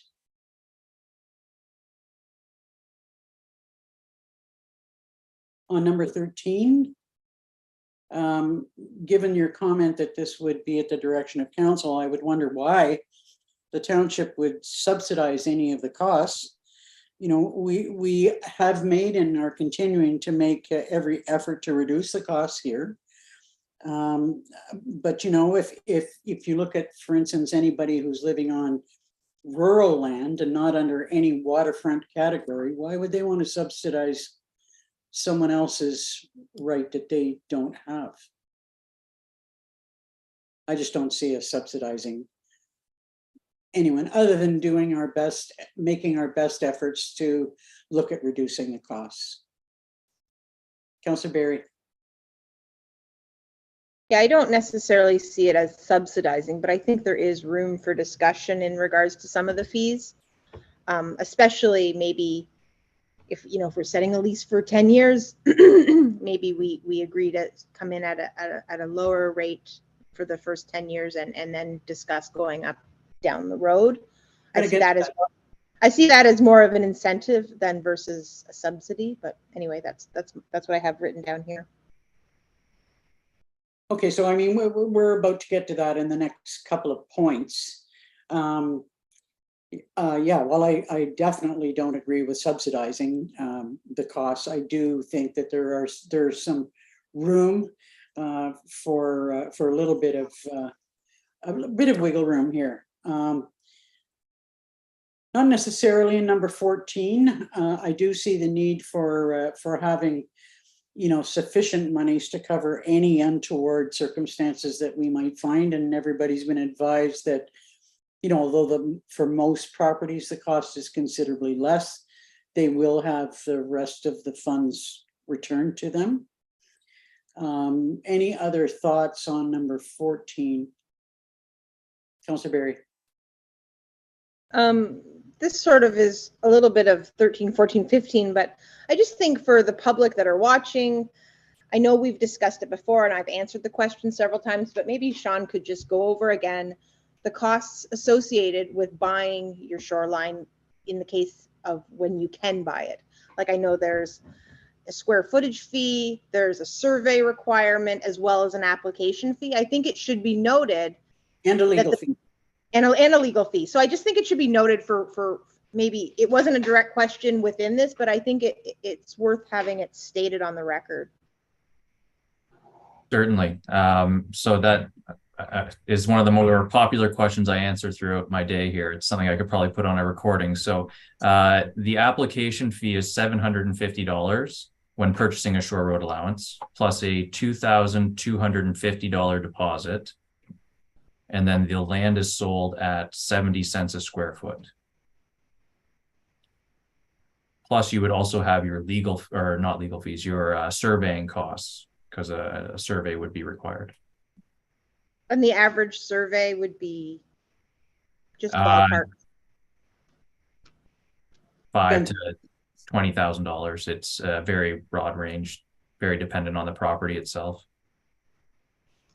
I think one major allowance that we had made is to reduce the need for, or take away the need for a survey. You know, I think we've gone a long way in reducing the cost for people, even though I can see Sean's rationale for needing a survey. And there may be some cases where we will need to have a survey done. Go ahead, Sean. Yeah, and that's what I just wanted to clarify, is that it's not necessarily required on all applications, but it may be required for some. If they want to go ahead with it and there are any disagreements. Correct.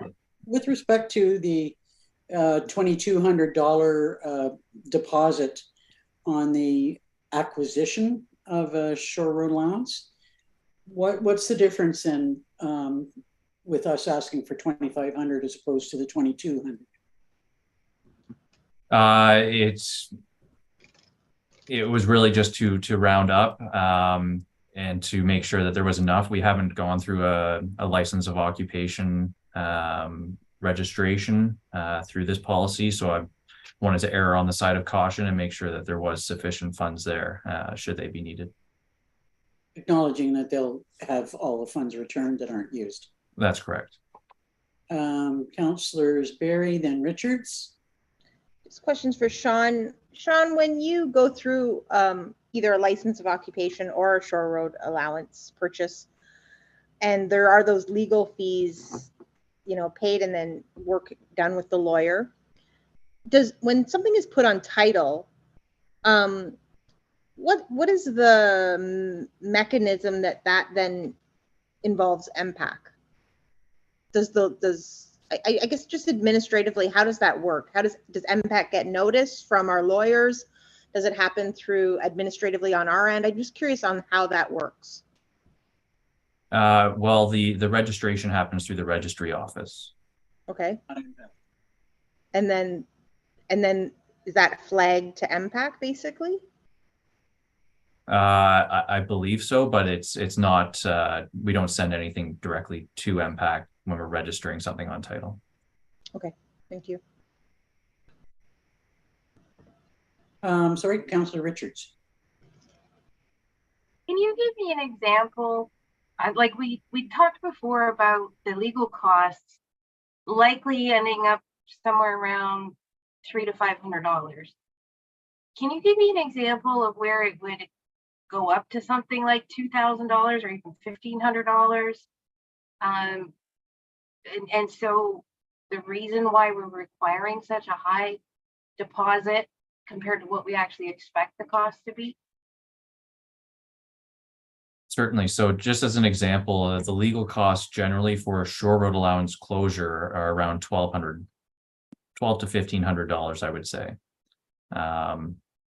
So that's likely the range these fees will be, or the legal fees for registering these agreements on title will be. An example of one that may exceed that, it's hard to say if it was something that was disputed or it's just an overly complicated one versus a straightforward application. That's why I just wanted to make sure there were sufficient funds there should the need arise. It is just truly a deposit, so it's going to be refunded to the applicant, whatever we're not using. And this policy is something that we'd be constantly monitoring. And if we're not seeing any above average legal costs, then that's something that we could propose to council that we reduce in the future. For instance, I would see that maybe one of the circumstances involved might be if there's an overlap. Somebody's structure is actually overlapping the neighbor's property. So there would need to be some resolution to that. Now, I would assume that would probably or could involve legal fees. Or is that a reasonable example, Sean? Or yeah, I suppose that is one. It's something we're not exactly sure. This being a new policy, I want to make sure that we're fully covered and not having to chase applicants for additional funds. Yeah. Understood. Councillor Barry. Is there something that would possibly happen in the legal fee registration that would, you know, I'm thinking of property disputes or structure disputes, you know, that type of thing. I think another one that is brought up later on is something to do with sight lines, that kind of thing. And is there something that possibly could then make a survey is there something that would trigger having to have a survey? Yes, if there's no survey of the benefiting parcel, then it's likely we would require one to establish where the boundaries of the license should start and end between neighboring properties. Or if there's not going to be a straight line projection of a side lot line down to the water, then that's likely a situation where a survey would be requested. Also, if there's structures that seem to encroach onto a neighboring property, again, that's where survey confirmation may be requested. Go ahead, Councillor Barry. I guess following that, is that something that could be avoided if the neighboring people in question are in agreement with what is being proposed? Like if an agreement was in place? Or would the survey still be needed? That's a fair question. I suppose if all property owners are in agreement, then it may not be required. But again, we would have to review that on a case-by-case basis. Okay, thank you. Any other questions on number 14? Okay, we'll move to number 15. Now, I know that this is something that's a bit of concern with a number of people, possible applicants, as well as members of council. I just kind of wonder if, and accepting the fact that, you know, what your response is, Sean, that we have worked together with the different planning departments and are trying to align all our fee structures to the greatest extent possible. I'm just wondering if it's a 10-year lease and all that's required is a payment of $500 or a payment of your annual lease renewal, what amount of work is actually involved that it would add up to $500? And I'm just wondered if there's any wiggle room here at all. And I think that might be a question by other members of council. Certainly. So the $500 really does stem from you know, the covering of the cost as well as the service delivery review. I guess the wiggle room would be at the discretion of council. If you wanted to alter that, then I mean, certainly that's a decision of council to make. The yearly fees for staff to you know, administer this policy, I'm not exactly sure what those are going to be. This is a new policy that, again, we'll be reviewing frequently to make sure that, you know, the costs are appropriate. So if they need to be reduced in the future or increased in the future, that's something staff would bring back to council for direction on.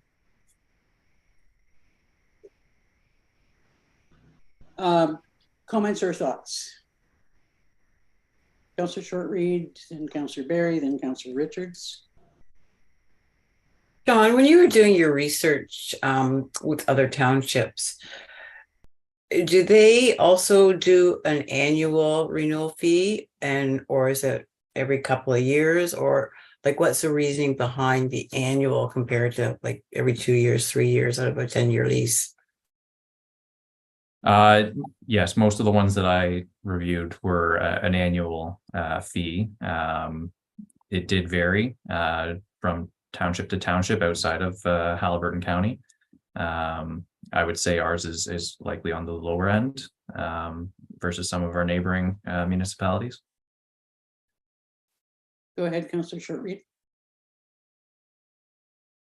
Lower end by meaning every year, or lower end meaning dollar value? Dollar value. Go ahead.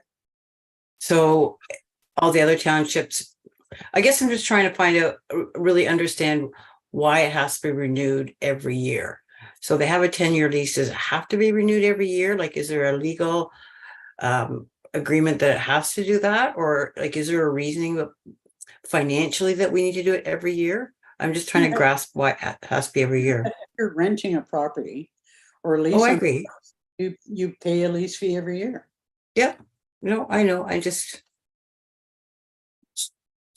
Go ahead, Sean. Sorry, I saw Angie had her hand up as well. And I think she was trying to speak earlier as Go also. ahead, Angie. Sorry. No, that's fine. Thank you. You're so much further away than the rest of the members of council. I know. I do know, just recently, I saw that Dysart, not a license of occupation for this, but they do license of occupation for road allowances, to cross a road allowance, for example. And they charge an annual fee of $500. And that really is intended to be to the benefit of the applicant to utilize land that they don't own. And particularly in this case, to put structures on property they don't own. So it really is just like an annual lease fee for the benefit of them to use those lands. Go ahead, Sean. And just to add to that, there's also, we have to ensure annually that the proper insurance is in place, monitor for any structures that are not supposed to be there. So these are things that will have to be consistently monitored by staff and administered by staff as well.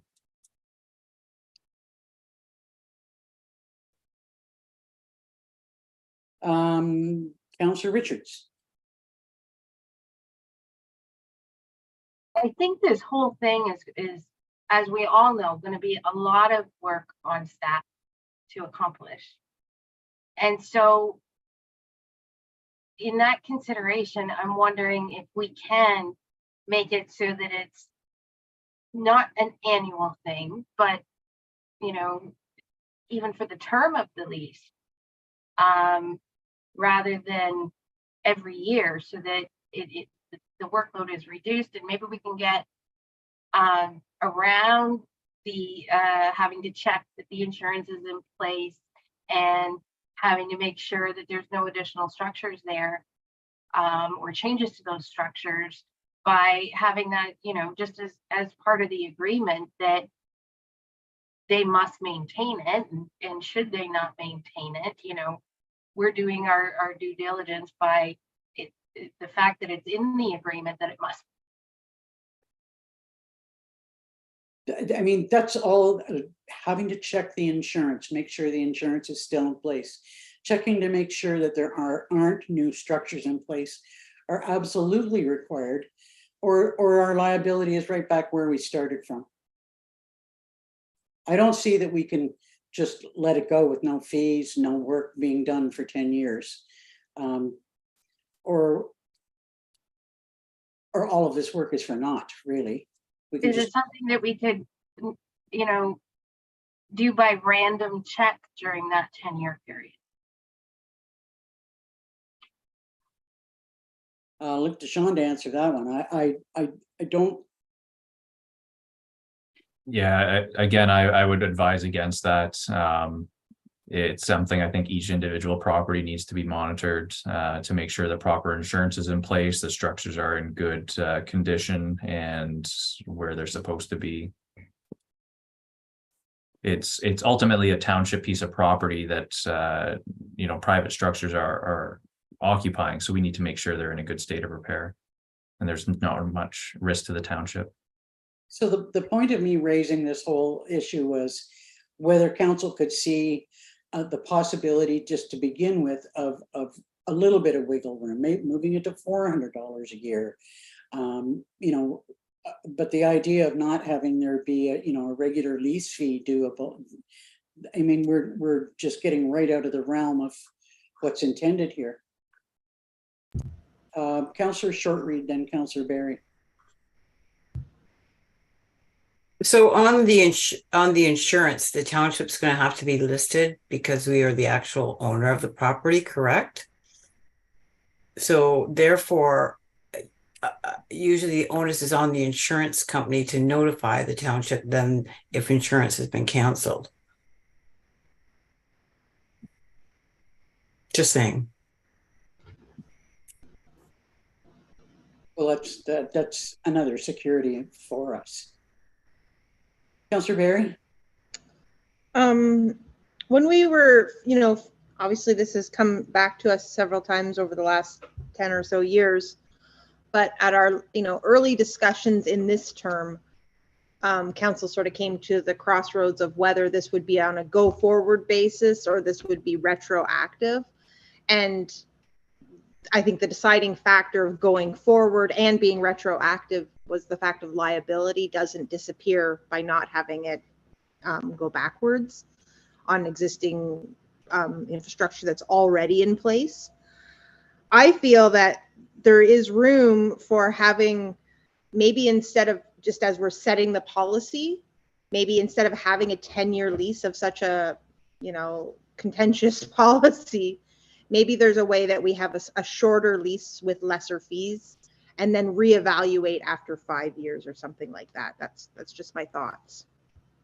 I would think that we would be reevaluating on a regular basis anyway, but a shorter lease wouldn't create reduced fees.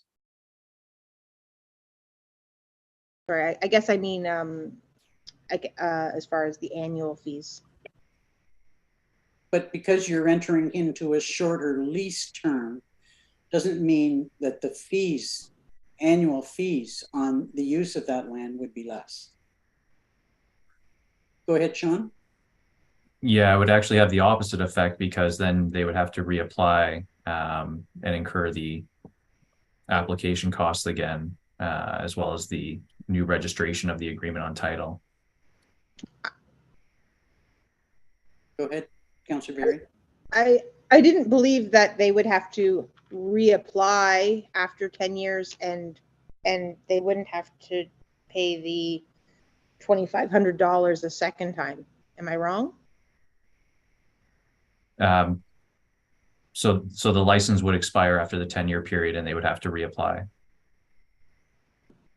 But the $2,500 legal fee would have to be paid a second time? Correct, because there is a date inserted into the license agreement that's registered on title. That's something that I didn't quite understand either. I thought that there would be a much simpler if there had been no issues with the license of occupation, they had complied with all the requirements of the license of occupation, that it would just be renewed. Not necessarily that they'd have to go through this, the whole application fee, legal fees. Is there nothing that could be built into the agreement that would provide for them to just have it renewed? Go ahead, Sean. Council could extend the term of the agreement. So it's say 20 years versus the 10 years. But I think it's important that we review those on a semi-regular basis to make sure that the appropriate amount is being charged annually, and just an overall review of the property to make sure it's in line with the policy as it's amended in the future as well. Councillor Richards, and back to Councillor Barry. We're leading into question 16 here, but on that term of lease, what would be the longest possible that we could do it for? Like I feel myself, if I was investing in infrastructure on land I didn't own, I would want to secure that lease for as long as possible, given that I'd be also responsible to remove it. Some people have successfully negotiated with the Crown longer term periods of lease when they're building those structures on Crown land. So what would we as a municipality, how far out could we make the term? They didn't seem to have any problem investing in infrastructure on land that they didn't own. But I do see your point about the duration of the lease and how far out it could go. I still believe that no matter what term that we put on the lease, there would still be a process in which we were reviewing the process and seeing if changes are required. I mean, if you found out, midway through, say you decided on a 20-year term, and you found out midway through that 20 years that something had completely gone awry, I think we'd really, be in some hot water. Everybody would be. We could create a lot more trouble. Sean and then Lisa. Sorry, Councillor Berry. So just going back to the maximum term that we could grant these licenses, going back to the last council meeting, it was discussed where a license, you could grant it indefinitely. There's no maximum. However, I would recommend putting some sort of time frame in place and it not being an indefinite lease.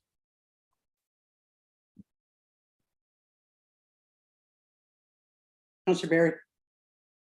I was under the impression that if the property sold or was inherited to like a family member or something, that would be transferred without additional fees. Is that, am I wrong?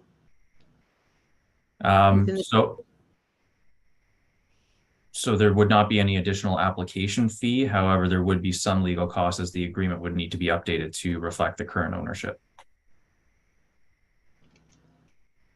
Can I add to that question? So if the property, was transferred 10 years, same property owners have the place for 10 years, the 10 years is up, they want to renew the agreement. I would think that the legal fees would be substantially less than $2,500 because it would already be on title. In that case, wouldn't it just be an extension versus the same expense and headache? Not an extension, it's a transfer. If it's on the existing property, like if I own a property, 10 years goes by and I want to continue leasing having a license of occupation, I don't see, other than an annual fee, what the additional legal fees would be if it was already on my title. Oh, sorry, I thought you meant when it's being transferred or No. Okay, sorry. Go ahead, Sean. So we need to put the term that the license is valid for in the agreement, which is registered on title. So it expires right now. After 10 years, it would expire. And then we would need to register a new agreement on title, which would incur additional legal costs. So we did not land on anywhere on number 15. Is everyone satisfied leaving it where it is? Councillor Richards. Really like to see something reduced here, either a reduction of the fee itself or a reduction of it being annually. I don't see, once the application process is done, the legal part is done, I don't see how it costs $500 a year to, annually review it. And that I just don't feel that we need staff to go out there every year to check the structures. I think that's a lot of excessive work. It's unnecessary to be done, and I think it can be handled by doing random checks. Like, and as Councillor Short-Reed has said, the onus is on the insurance to advise us. So I don't think it's right to do an annual fee in this case. Not to do an annual fee? No. I don't think it should be You don't get to lease or have the use of a piece of property without paying an annual fee for it. You don't get to rent an apartment without paying an annual fee for it. Yeah, I mean, I guess what I'm suggesting is I can see, and I know that staff will be would recommend against this. I can see us reducing the annual fee, but to say there should be no annual fee is ridiculous. You don't get to use land for no fee every year. But if that fee can be paid out over, 5 years instead of every year, it's reducing staff workload. It's reducing the Treasury Department having to make sure it's billed out every year, paid every year.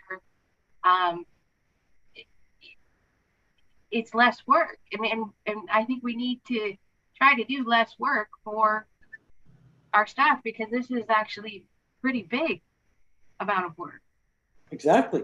Our CIO would like to make a comment, and then I'll go to Councillor Shortreed and then Barry. I mean, I certainly appreciate Councillor Richards' comments around less work for staff. I do appreciate that.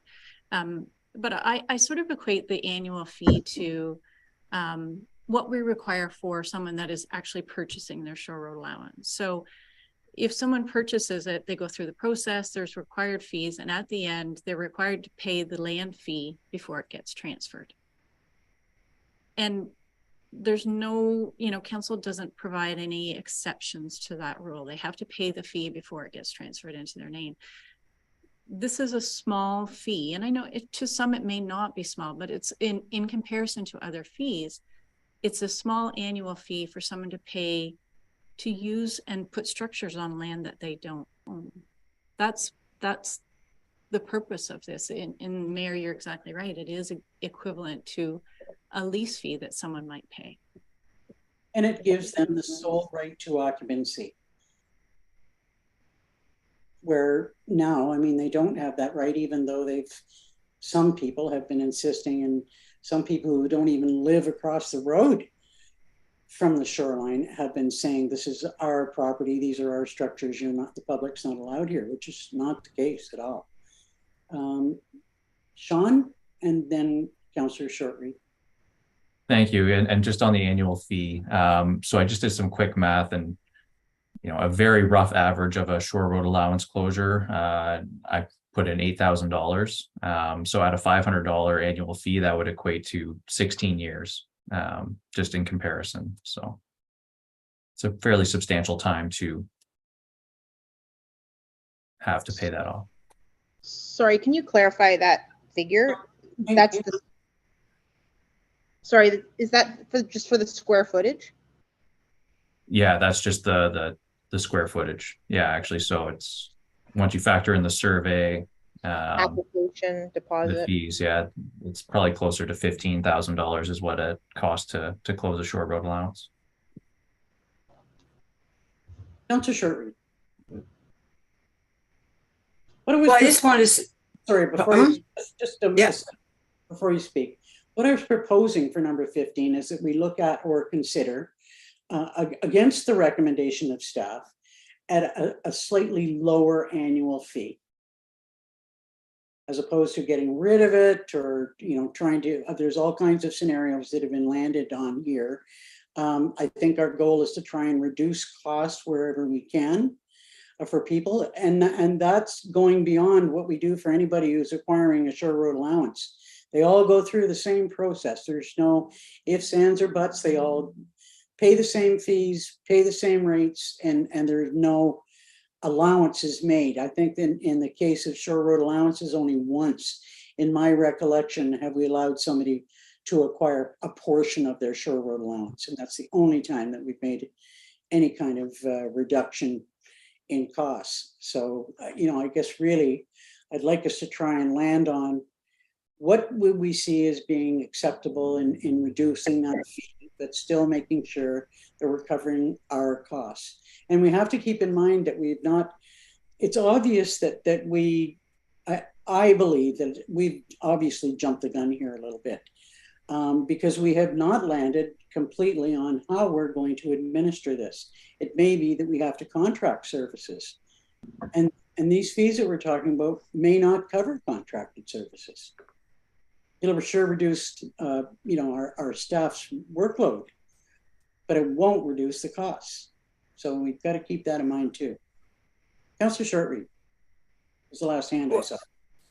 No, we need to remember we're not forcing anybody to do this. Their property value is going to increase substantially, and they don't have to buy a multi-million-dollar waterfront property. So whether their annual fee is $500 or not, what they're going to get in return is a lot more than that. A lot. And if they don't want it, they don't have to. They just have to remove their property. Councillor Barry. I guess as a follow-up to that, I don't know if Sean would have the answer for this. It might have to go through MPAC, but do we have any sense on when the property that's entering into the license of occupation when it becomes registered on title and MPEC finds out that there's now a license of occupation of shoreline, what sort of an increase in taxes that might sort of foster in? Because in some ways, the township would be receiving more revenue if people's taxes are going to go up from this. Go ahead, Sean. I'm not sure if it would have a direct impact on the property's assessment through MPAC. I think if a private purchaser of a property saw that there was a license already issued, it would certainly be more valuable in the purchaser's mind versus one that does not. But I'm not sure if MPAC takes that into consideration. You're on mute. We don't know whether or not there would be an increase in taxation. I don't have the answer for that. Go ahead, Madam CAO. We have investigated that, and we do know that there will be an increase. It will depend on, whether how large the frontage is, that sort of thing. So there's no way at this point for us to quantify that. And what improvements there are. That's right. Because there's be a big difference between just a set of stairs, just a set of stairs in a dock, or a gazebo, or a bunkie, or a landing of some sort. So it would vary. But the same is true when you buy your shore road allowance. Go through that whole process, and your taxes increase substantially, despite having paid all that money. I think you'd find, Councillor Berry, that it would balance out.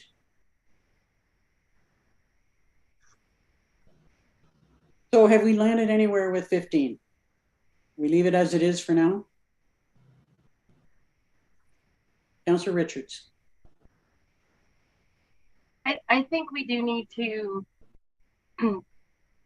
hear more about how this will be administered and what the cost will be before we can go further with the fee at this point. Go further with changing the fee that's being proposed. Yeah. All right. Okay, so the number 16, I think we talked about that. Is there any further questions? Oh, I'm sorry. Go ahead, Sean. Sorry, I'm not clear on the direction for 15. Is council wanting to leave it at 500 a year, or are we? I'm hearing that we leave it at 500 a year now, but we will obviously be going forward. I mean, obviously it would appear to me that this is not going to actually go into effect for a few months yet. At the rate that we're going, and some of the things that we need to determine about how it's going to be administered, whether it's going to be contracted out, what's that going to cost. I don't think that we could make a change in that fee until we have that information. I don't know what other information you'd be looking for, Councillor Richards.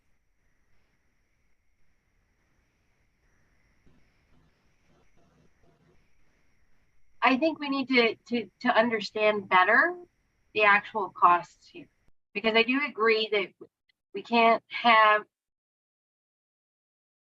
all the taxpayers subsidizing for this, yet at the same time, I think it's in our best interest to try to get as many as we can want to do this, rather than forcing them to do it, because that's going to lead to a lot of work, and we want this liability off. Nobody's being forced to do this. They have a choice. Yeah, of course, but we want them to come to it voluntarily. It's better for us for that to happen, right? I still don't quite understand, and I'm quite sure staff would like to hear what other work you would like to see to determine whether this fee is appropriate or not. Like, what are you looking for? How many hours it takes to process a payment? How many hours it takes to check on the insurance? How many hours it takes? Like, what do you need other than us figuring out who's going to be administering this. If we're gonna contract it out, what is that gonna cost? Okay, that, I can see that being, well, that's where we kind of landed. Sean? No, that does help. Just the overall staff administration of this, there's a lot of unknowns with this being a new policy, and based on staff research and looking at our neighbors and beyond, the amount that we're proposing, at slightly over $40 a month seemed reasonable, but we'll certainly look at what contracting, what those costs would be and report back to council. It's interesting. I hadn't thought of it in terms of X number of dollars a month as opposed to a year. Yeah, it works out to just over $41 a month. Any other questions on item number 15? Hearing none. Number 16.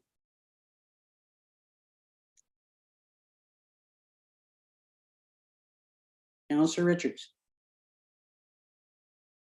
I would like to see a longer term and one that's as long as possible.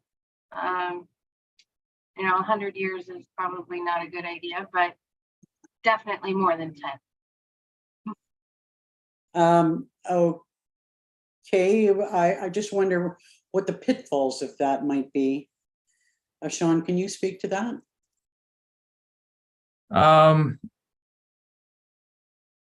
None immediately jump out at me other than, we're going to be looking at this policy quite frequently, being a new policy, to update where we see room for improvement. So any agreements that are registered on title based on the policy of the day, we wouldn't have an opportunity to really renegotiate those until the end of the term.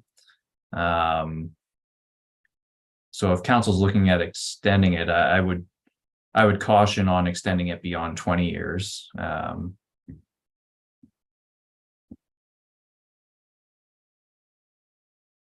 Yeah, I concur.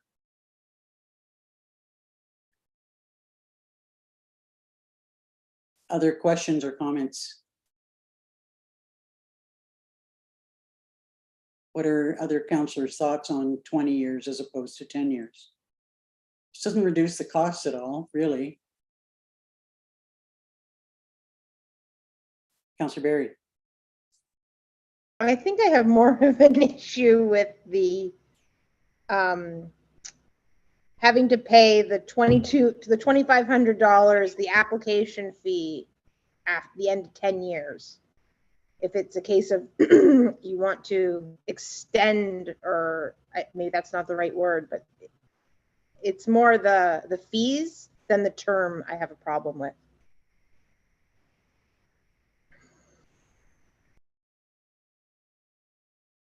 And I can see the annual fee. I do wonder if Sean's laid it out at $41 a month. However, they probably would not be paid monthly, they would be paid annually. Go ahead, Sean. Yes, sorry, that is correct. It would be an annual fee. That I was just trying to describe how it's really not a substantial amount when you've considered on a monthly basis for the exclusive use of waterfront land.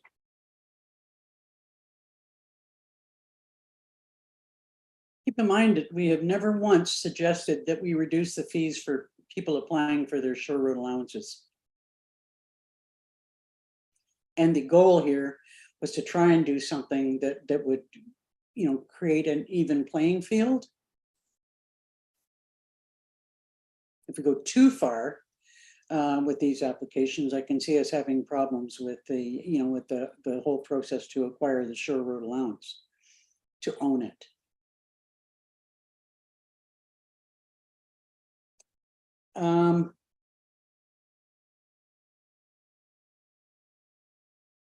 Okay, so I think the next is number 18.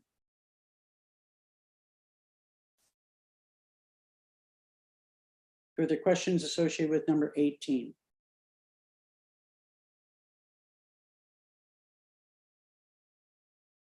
I think the only comment that I had about that was that each circumstance would be looked at it as an individual basis, and if it was a matter of a late payment, that there might be some ability to work out or negotiate something. But basically, the terms that you've laid out here would be pretty much the same. Angie. Just for clarification for staff, just back to, and I apologize if I missed this, but number 17, did we land on 20 years for the term?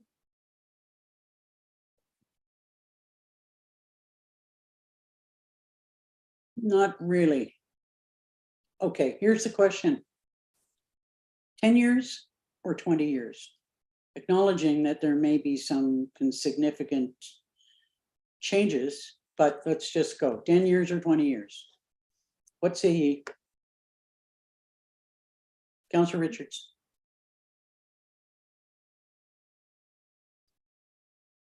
I'd like to see 20 years. I think that's appropriate when you're building structures on land. It's often used by the Crown on Crown leases. 20 years, it was just a yes or no, 10 or 20. Yep. But also I'm wondering, given that it is a new policy and there are a lot of things that are maybe up in the air, maybe it would be better to do a phased in approach, say for the first year or so, that we don't do it retroactively, that we do it on only new builds, so that we can see how that goes and then go. That does not reduce our liability in any way, shape, or form. No, it doesn't. We've gone past that. We've reached a decision that this would be retroactive. I'm asking if you want 10 years or 20 years. And you've given me your response, 20 years. Councillor Barry.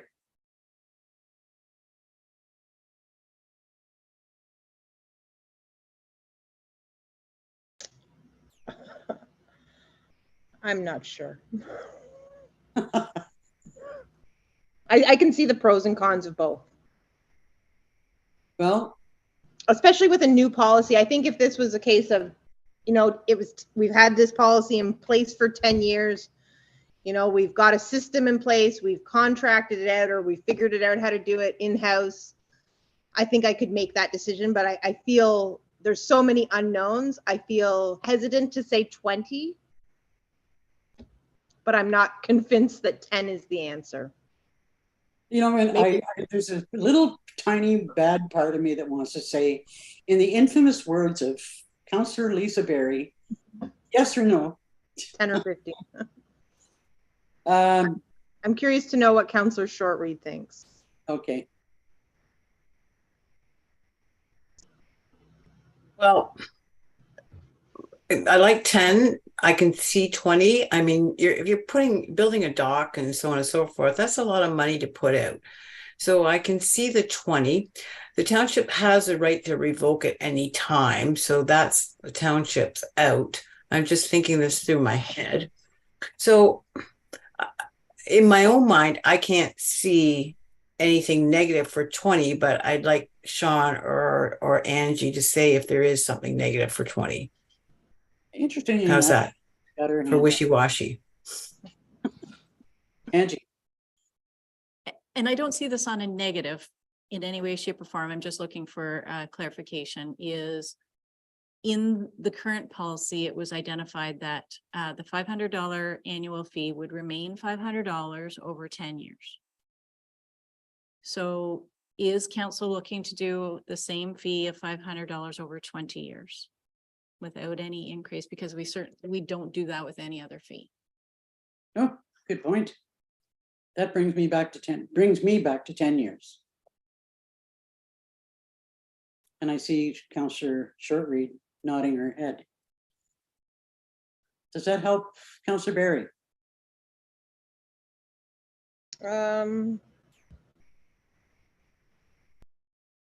Sure. So you're sticking with 10 years or you're thinking 20 years?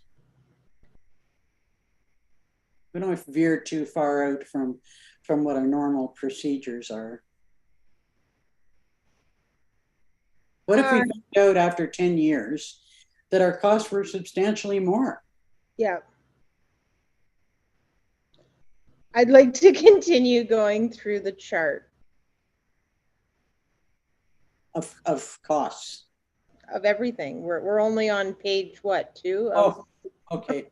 Well, I'm trying to get at some kind of a definitive response to each one of these, but okay, we'll give you just this one chance to come back to item number 17, 16 or 17. Madam Clerk, did I see your hand up? And I just wanted to jump in and just perhaps remind and point out that the only structures that are going to be allowed on that area, should council approve, are docks, stairs, and a pump house. So there wouldn't be extravagant like gazebos or sheds or things like that infrastructure built on there at a cost to the applicant. So it'd be very minimal of what they could put on there as well. Except that there are some circumstances where there are already those structures, and they would be allowed to keep them. It was my understanding that existing structures would be allowed to remain. And there are already things beyond stairs, docks. Go ahead, Sean. So existing structures that are in contravention of the policy are allowed to remain. However, they're not allowed to be replaced. Minor repairs are permitted, and this would be at the discretion of the chief building official. That's how it's written in the policy. Otherwise, they're limited to what improvements they can have.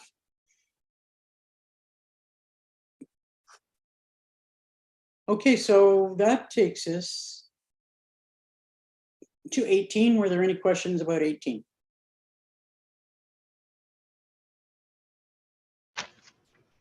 Number 19. I think Sean was suggesting that would not be a good recommendation to make on our part, nor is it our role to do that. Councillor Barry? Just out of curiosity, do we have any idea what that increase of insurance might be? I do not. It would depend on their insurance provider, and yeah. You know, just recently I got a quote from my homeowner's insurance, which was $2,000 compared to what had previously been $1,200. And my provider said, well, I'll look around for you, and finally was able to find me something for $1,500. So there's obviously, it depends on who you talk to and how much work they're willing to do, how much you're willing to look into it. You know, there's a lot of variables there. Mm-hmm.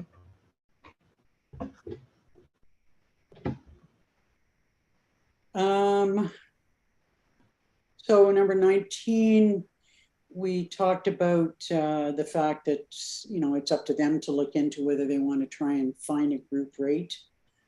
If they establish something like an association, I don't know if that's possible, but it would seem to me that if you can have a road association and get reduced rates, that you could probably do it with something like this. But that's up to the applicants to sort out. Number 20. I see a definitive no there for your response. It was my understanding from our last discussion about this that council had, despite the recommendation from staff, requested a reduction from $5 million liability to $2 million liability. Sean.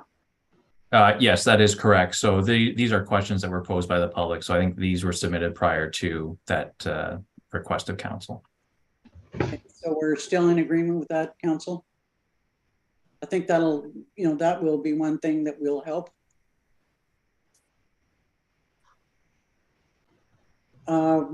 Okay, number 21, no waiver of liability. Number 22, questions about number 22.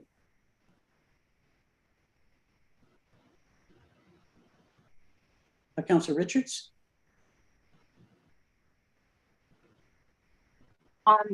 It was my understanding that we were doing this for structures that require a building permit.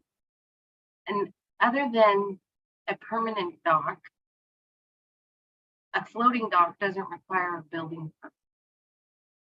So are we sure we really want to include floating docks that are removed often seasonally from this? You know, obviously including stairs, decks, gazebos, whatever, but a floating dock that is only in the water for 2 or 3 months a year. John? This policy applies to all docks, whether they're floating or permanent. Councillor Berry? I thought I read somewhere that if the dock wasn't attached to the land, that it wouldn't be part of this license of occupation.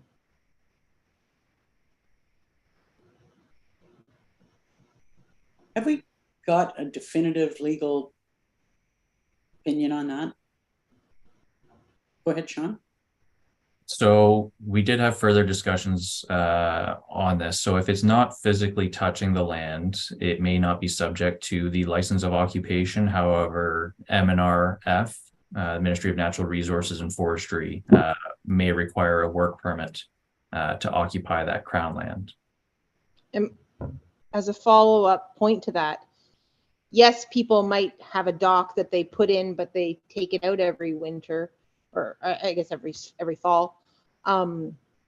Where are they taking it? Are they just gonna put it up against the side of the land, or are they actually taking it out of the water, off the land? If they don't have a license of occupation, you mean? Well, they would have to remove it from the land, I would think. Because I could see a lot of people just putting it on the shoreline. Thoughts on that, Sean? If it's on township land, then it requires a license.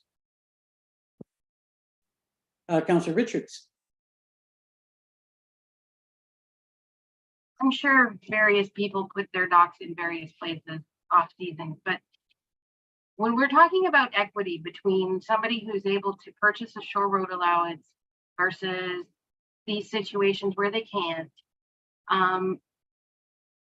for properties that are on water that haven't purchased their shore road allowance, we allow them to have a dock. So why would we not equally have that for these people as well? Go ahead, Sean. The difference is that we have a township maintained road occupying that road allowance. So it's the duty of the township to be under the full care and control of that versus these unoccupied shore road allowances that do not have a township road. So there's a different level of liability.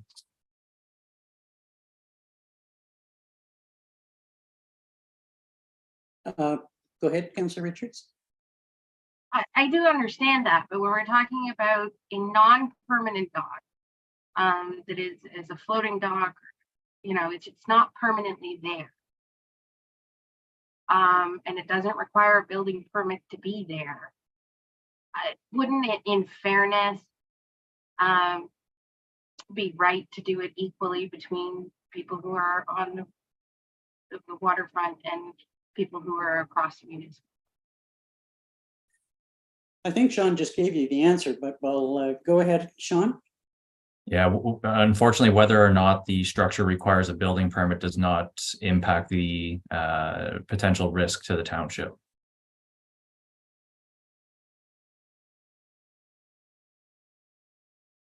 Okay, so we're on to number 23. Are there any questions about that?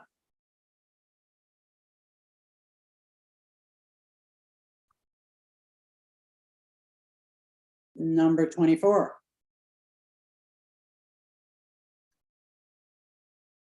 That's pretty standard. Number 25. You know, actually, you know, my only comment would that it would be my hope that that if there had been any prior disputes, they would have been resolved.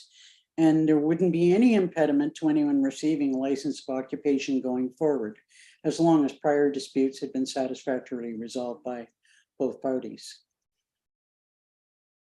Would that seem a fair response?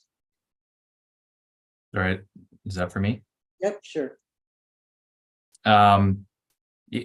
Yeah, I mean, we're not going to hold grudges. It's if an application's made, if there's an ongoing dispute, I mean, we'll have to review the merits of the application at that time. It's hard to, yeah, it's hard to speculate on what these future disputes or applications would be. I'm not aware of there being any outstanding disputes right now on associated properties, although there may be. Okay, number 26. Any question?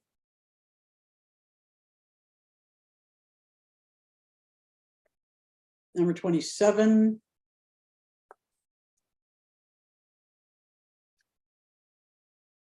Number 28.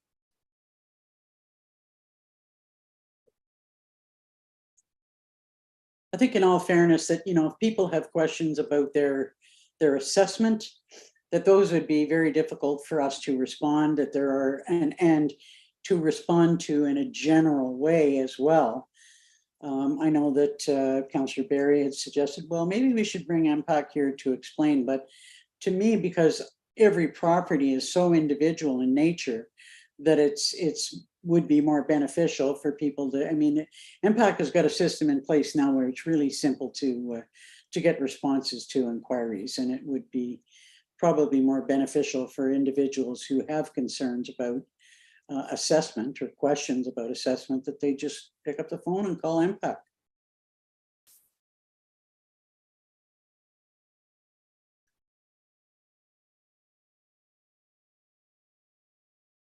Number 29. Councillor Richards. This seems to be one that keeps getting us into trouble, but will we have a method of handling disputes? Is it something that will go through the Committee of Adjustment, just the council? How will we resolve disputes between neighbors, or potentially disputes that a property owner has with township decisions on their particular property? Go ahead, Sean. Yeah, so applications will generally be based on a straight line projection. Where there is a deviation from that, will require a letter of support from the neighbor, and likely require that it come forward in some sort of joint application. That's would be in line with shore road allowance closures. But how will we resolve any disputes? Like, what, they can't get their neighbor to agree. How will we resolve it? I think you might have seen instances of this happening where it is up to the neighbors to resolve their personal disputes, whether that process is successful or not. For us to try and resolve disputes between neighbors across the entire municipality is a bit of an impossibility. I'd just like to go back to number 28. Although I mean, the answer is perfect, but the assumption that MPAC considers their homes to be waterfront dwellings with a right-of-way, they don't have a right-of-way. I mean, some properties may have a right-of-way, but just because you live across the road doesn't give you a legal right-of-way to the water. Sean. I believe they just termed it incorrectly in posing the question. It's, yeah, no, it's not my understanding. They consider it to be a right of way.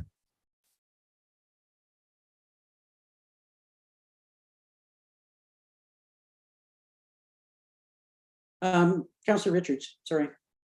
Just. I thought there's some properties that are not across the road, but like I've heard of some properties where they're kind of around the corner maybe, and they have deeded access to the water. How would we handle those circumstances? Go ahead, Sean. If they have deeded access, it's likely over private property. But we would have to evaluate that specific situation to determine if a license is necessary or possible.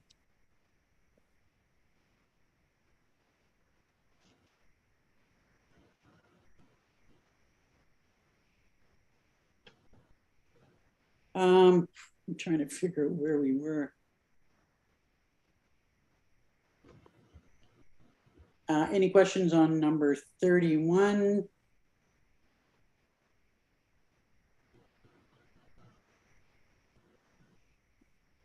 Number 32 is pretty clear cut.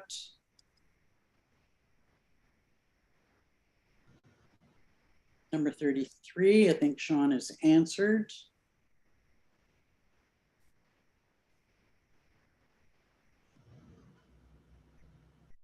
Number 34. Councillor Richards.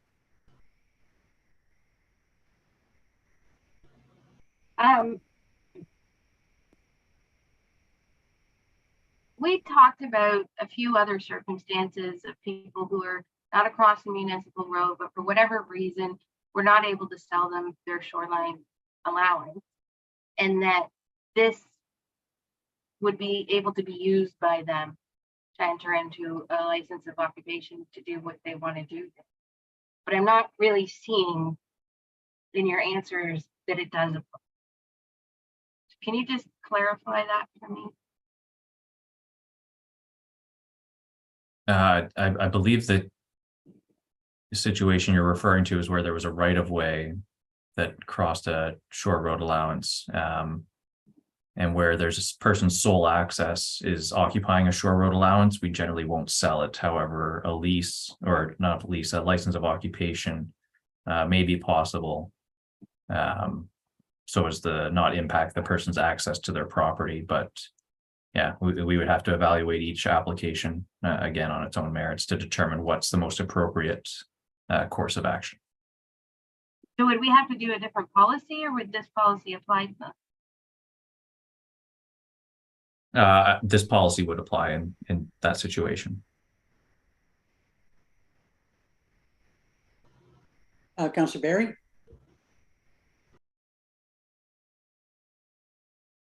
Oh, you're on mute.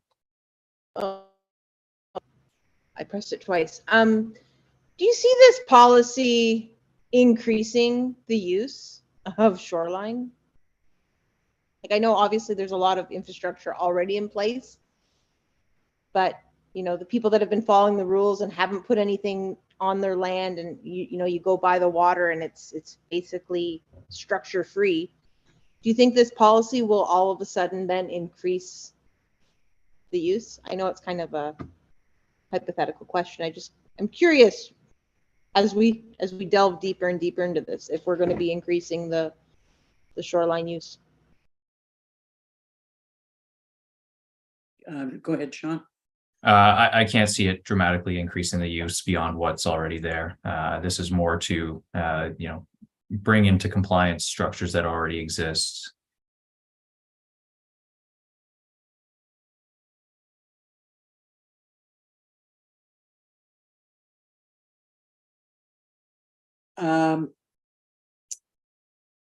Okay.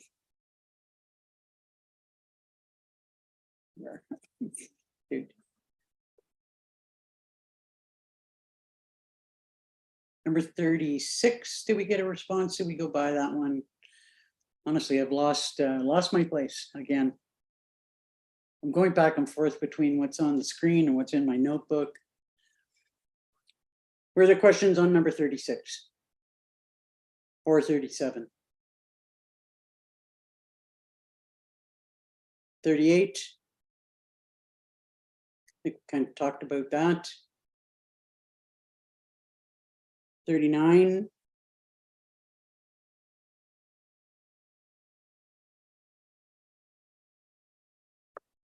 something that we've asked for a bit of follow-up on.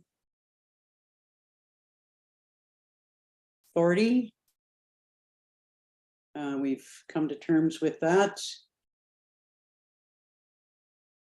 41, I think the answer to that is clear. 42, we've come to agreement on that. 43.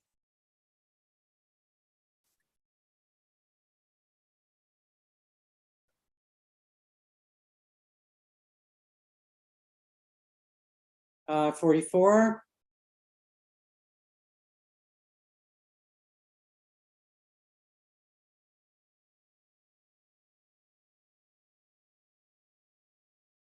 45. I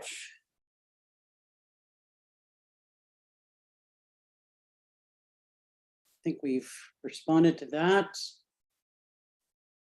46.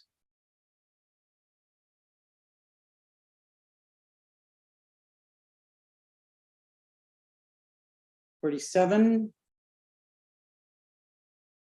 Councillor Richards. I just, on 46, do we need to have $500 in the first year on top of the $750 application fee? They're for two different processes. One is processing the application in its entirety. The other is for the use of the land. Do we need it? I think we talked about that. If you're leasing something, you pay a lease fee.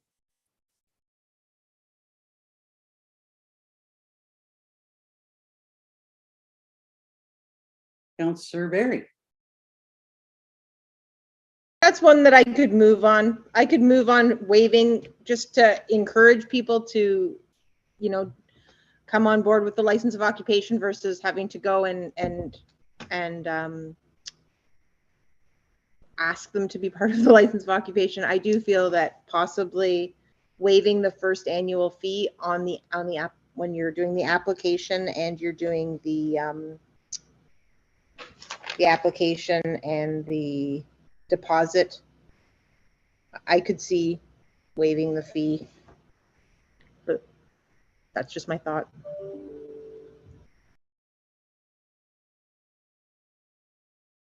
I'm afraid I have to disagree. So I'd have to see what Councillor Shortreed says. Councillor Shortreed.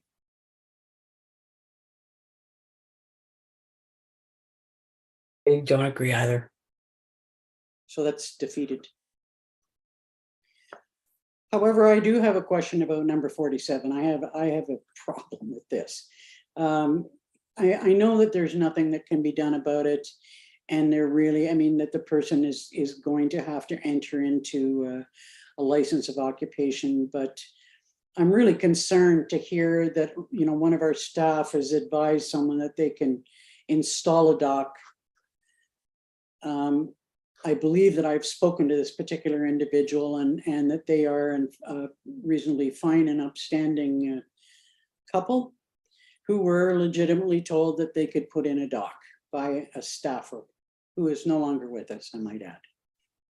You know, it's a tough question, and I sincerely understand why they would be asking it.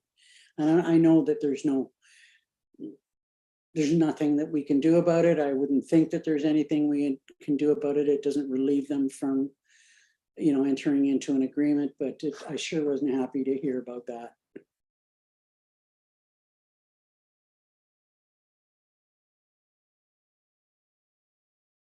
Oh, sorry, that's number 48 that I just had my little rant about.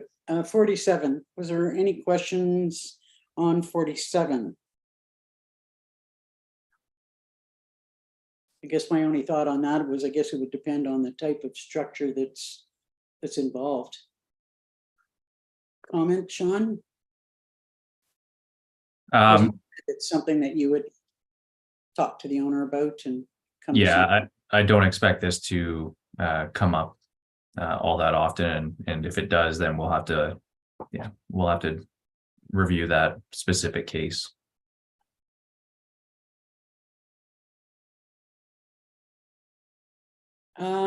Number 49.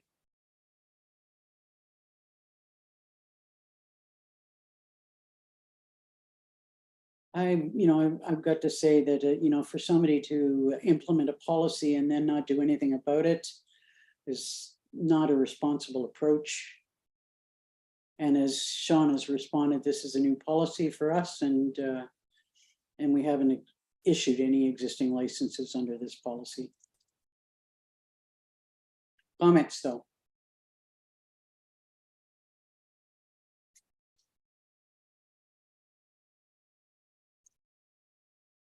Okay, so you've heard our input and some of the things that we're seeking for information. Go ahead, Angie. And I'm sorry to do this. We need to go back to 17, I think, just because the 10 or 20 wasn't arrived on. Lisa You're right. wanted to. Thank you. Thank you. No. Thank you. You're absolutely right. We gave Councillor Berry till the end of our discussion to decide whether it was going to be 10 or 20. Sorry, are we passing this today? No. No. I'm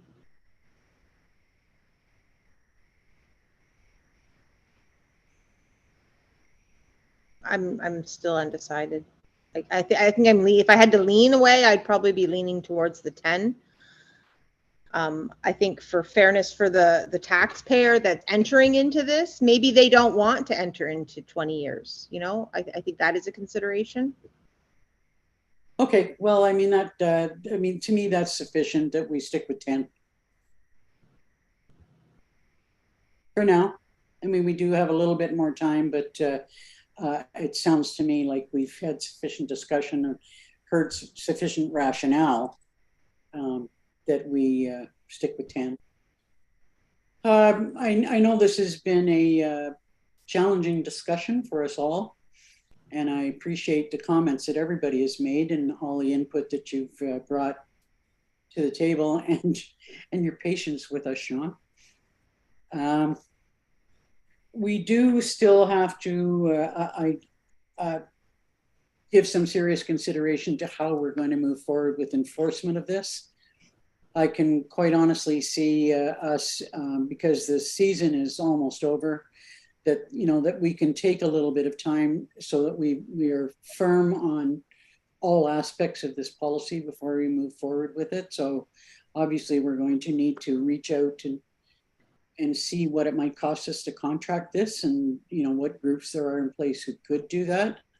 Have you any inkling about contractors who might be interested in doing this? I know I do. I had heard from one party who might be interested, but whether they would have the resources to take on a project that was this big, I guess we'd have to put out an RFP for services. Sean.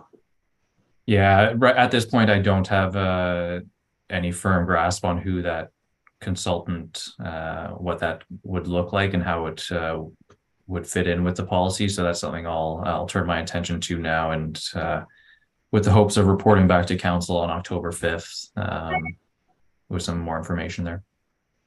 Okay.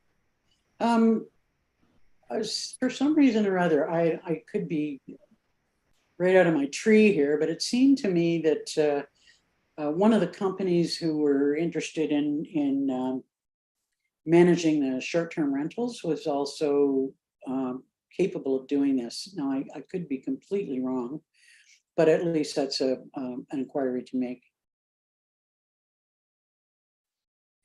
So at this point in time, I would ask for a mover and a seconder to receive Sean's report and any recommendations for changes that we've made.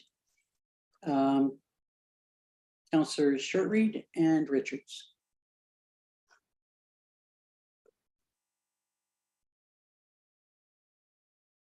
Moved by Councillor Shortreed, second by Councillor Richards. Be it resolved, council receives for information report PL 9623 submitted by Sean O'Callaghan dated September 7th regarding questions related to the license of occupation.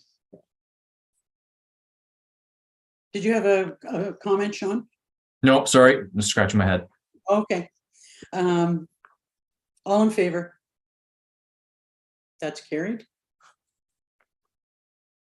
The next is the Committee of Adjustment minutes from August the 29th. Were there any questions?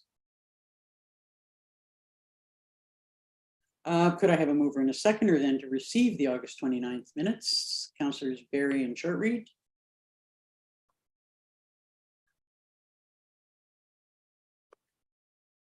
Moved by Councillor Barry, second by Councillor Shortreed, be it resolved the August 29th, 23 Committee of Adjustment meeting minutes be received as information.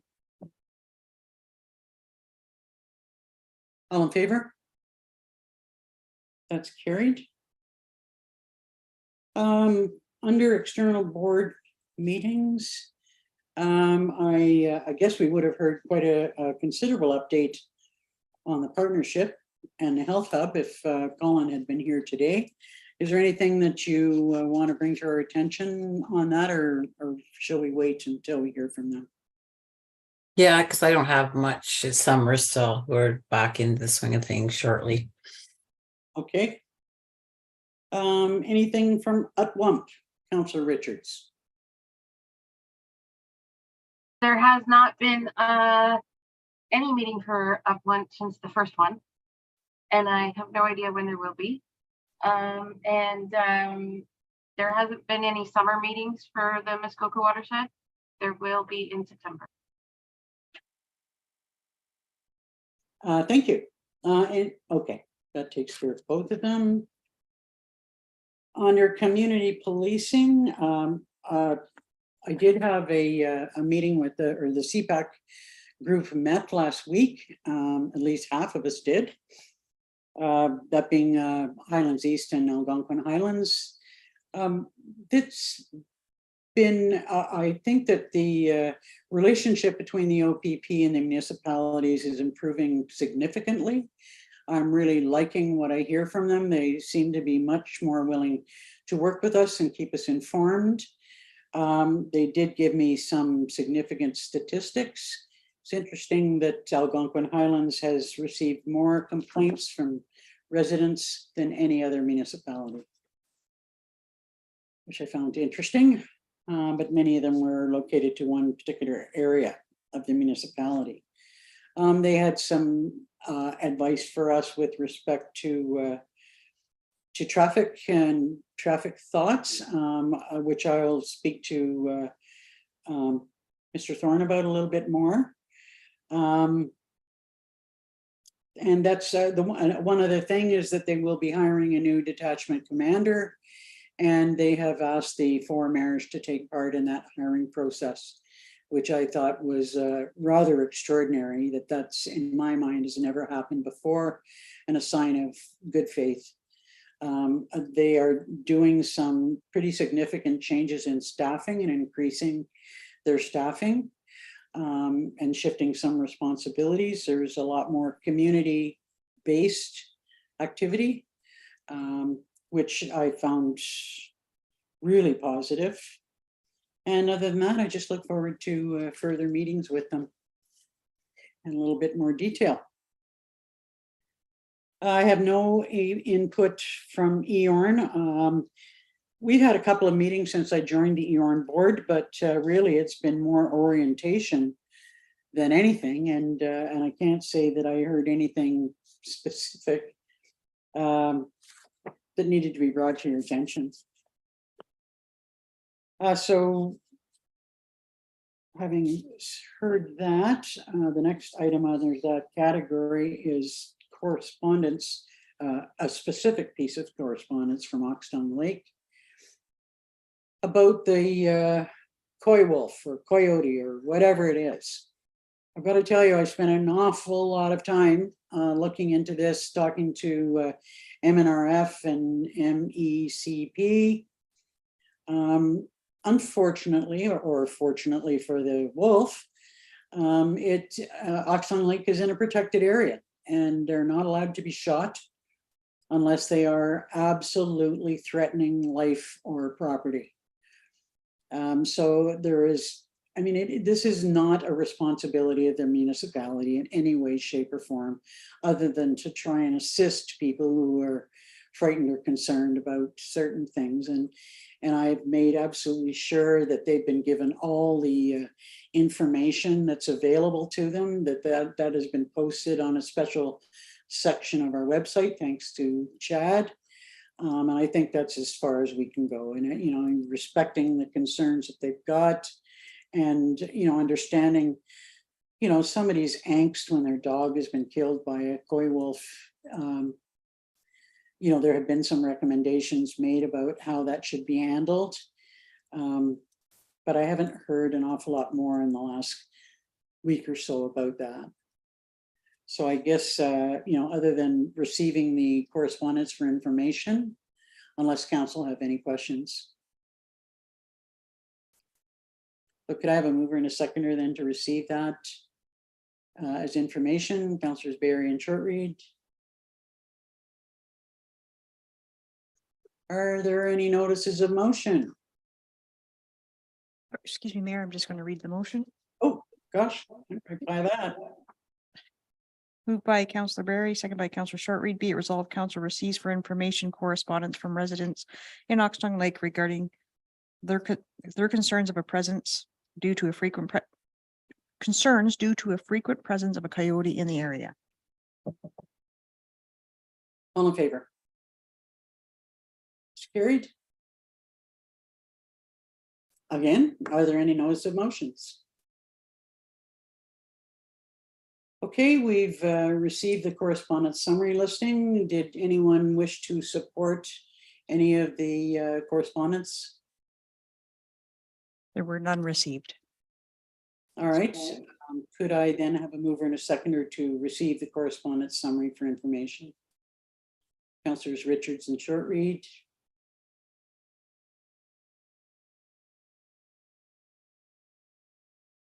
Moved by Councillor Richards, second by Councillor Shortreed. Be it resolved, council receives the September 7th, 2023 correspondence listing for information. All in favor? That's carried. Into the bylaws. So we just have two. Can I have a mover and a seconder to approve the bylaws? Councillor Shortreed, Councillor Richards.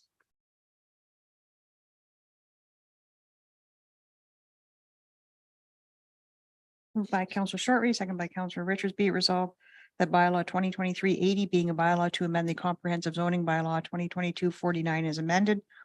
Application AHZBA 823 be received and read a first time, considered read a second and third time, and finally passed with the corporate seal affixed. All in favor? Sorry, I said there were two, there's only one.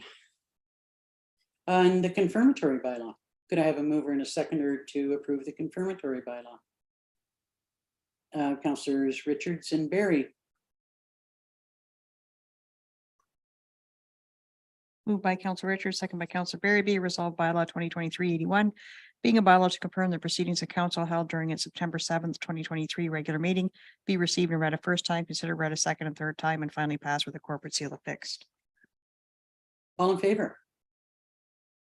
That's carried. And finally, could I have a motion to adjourn? Councillors Richards and Barry.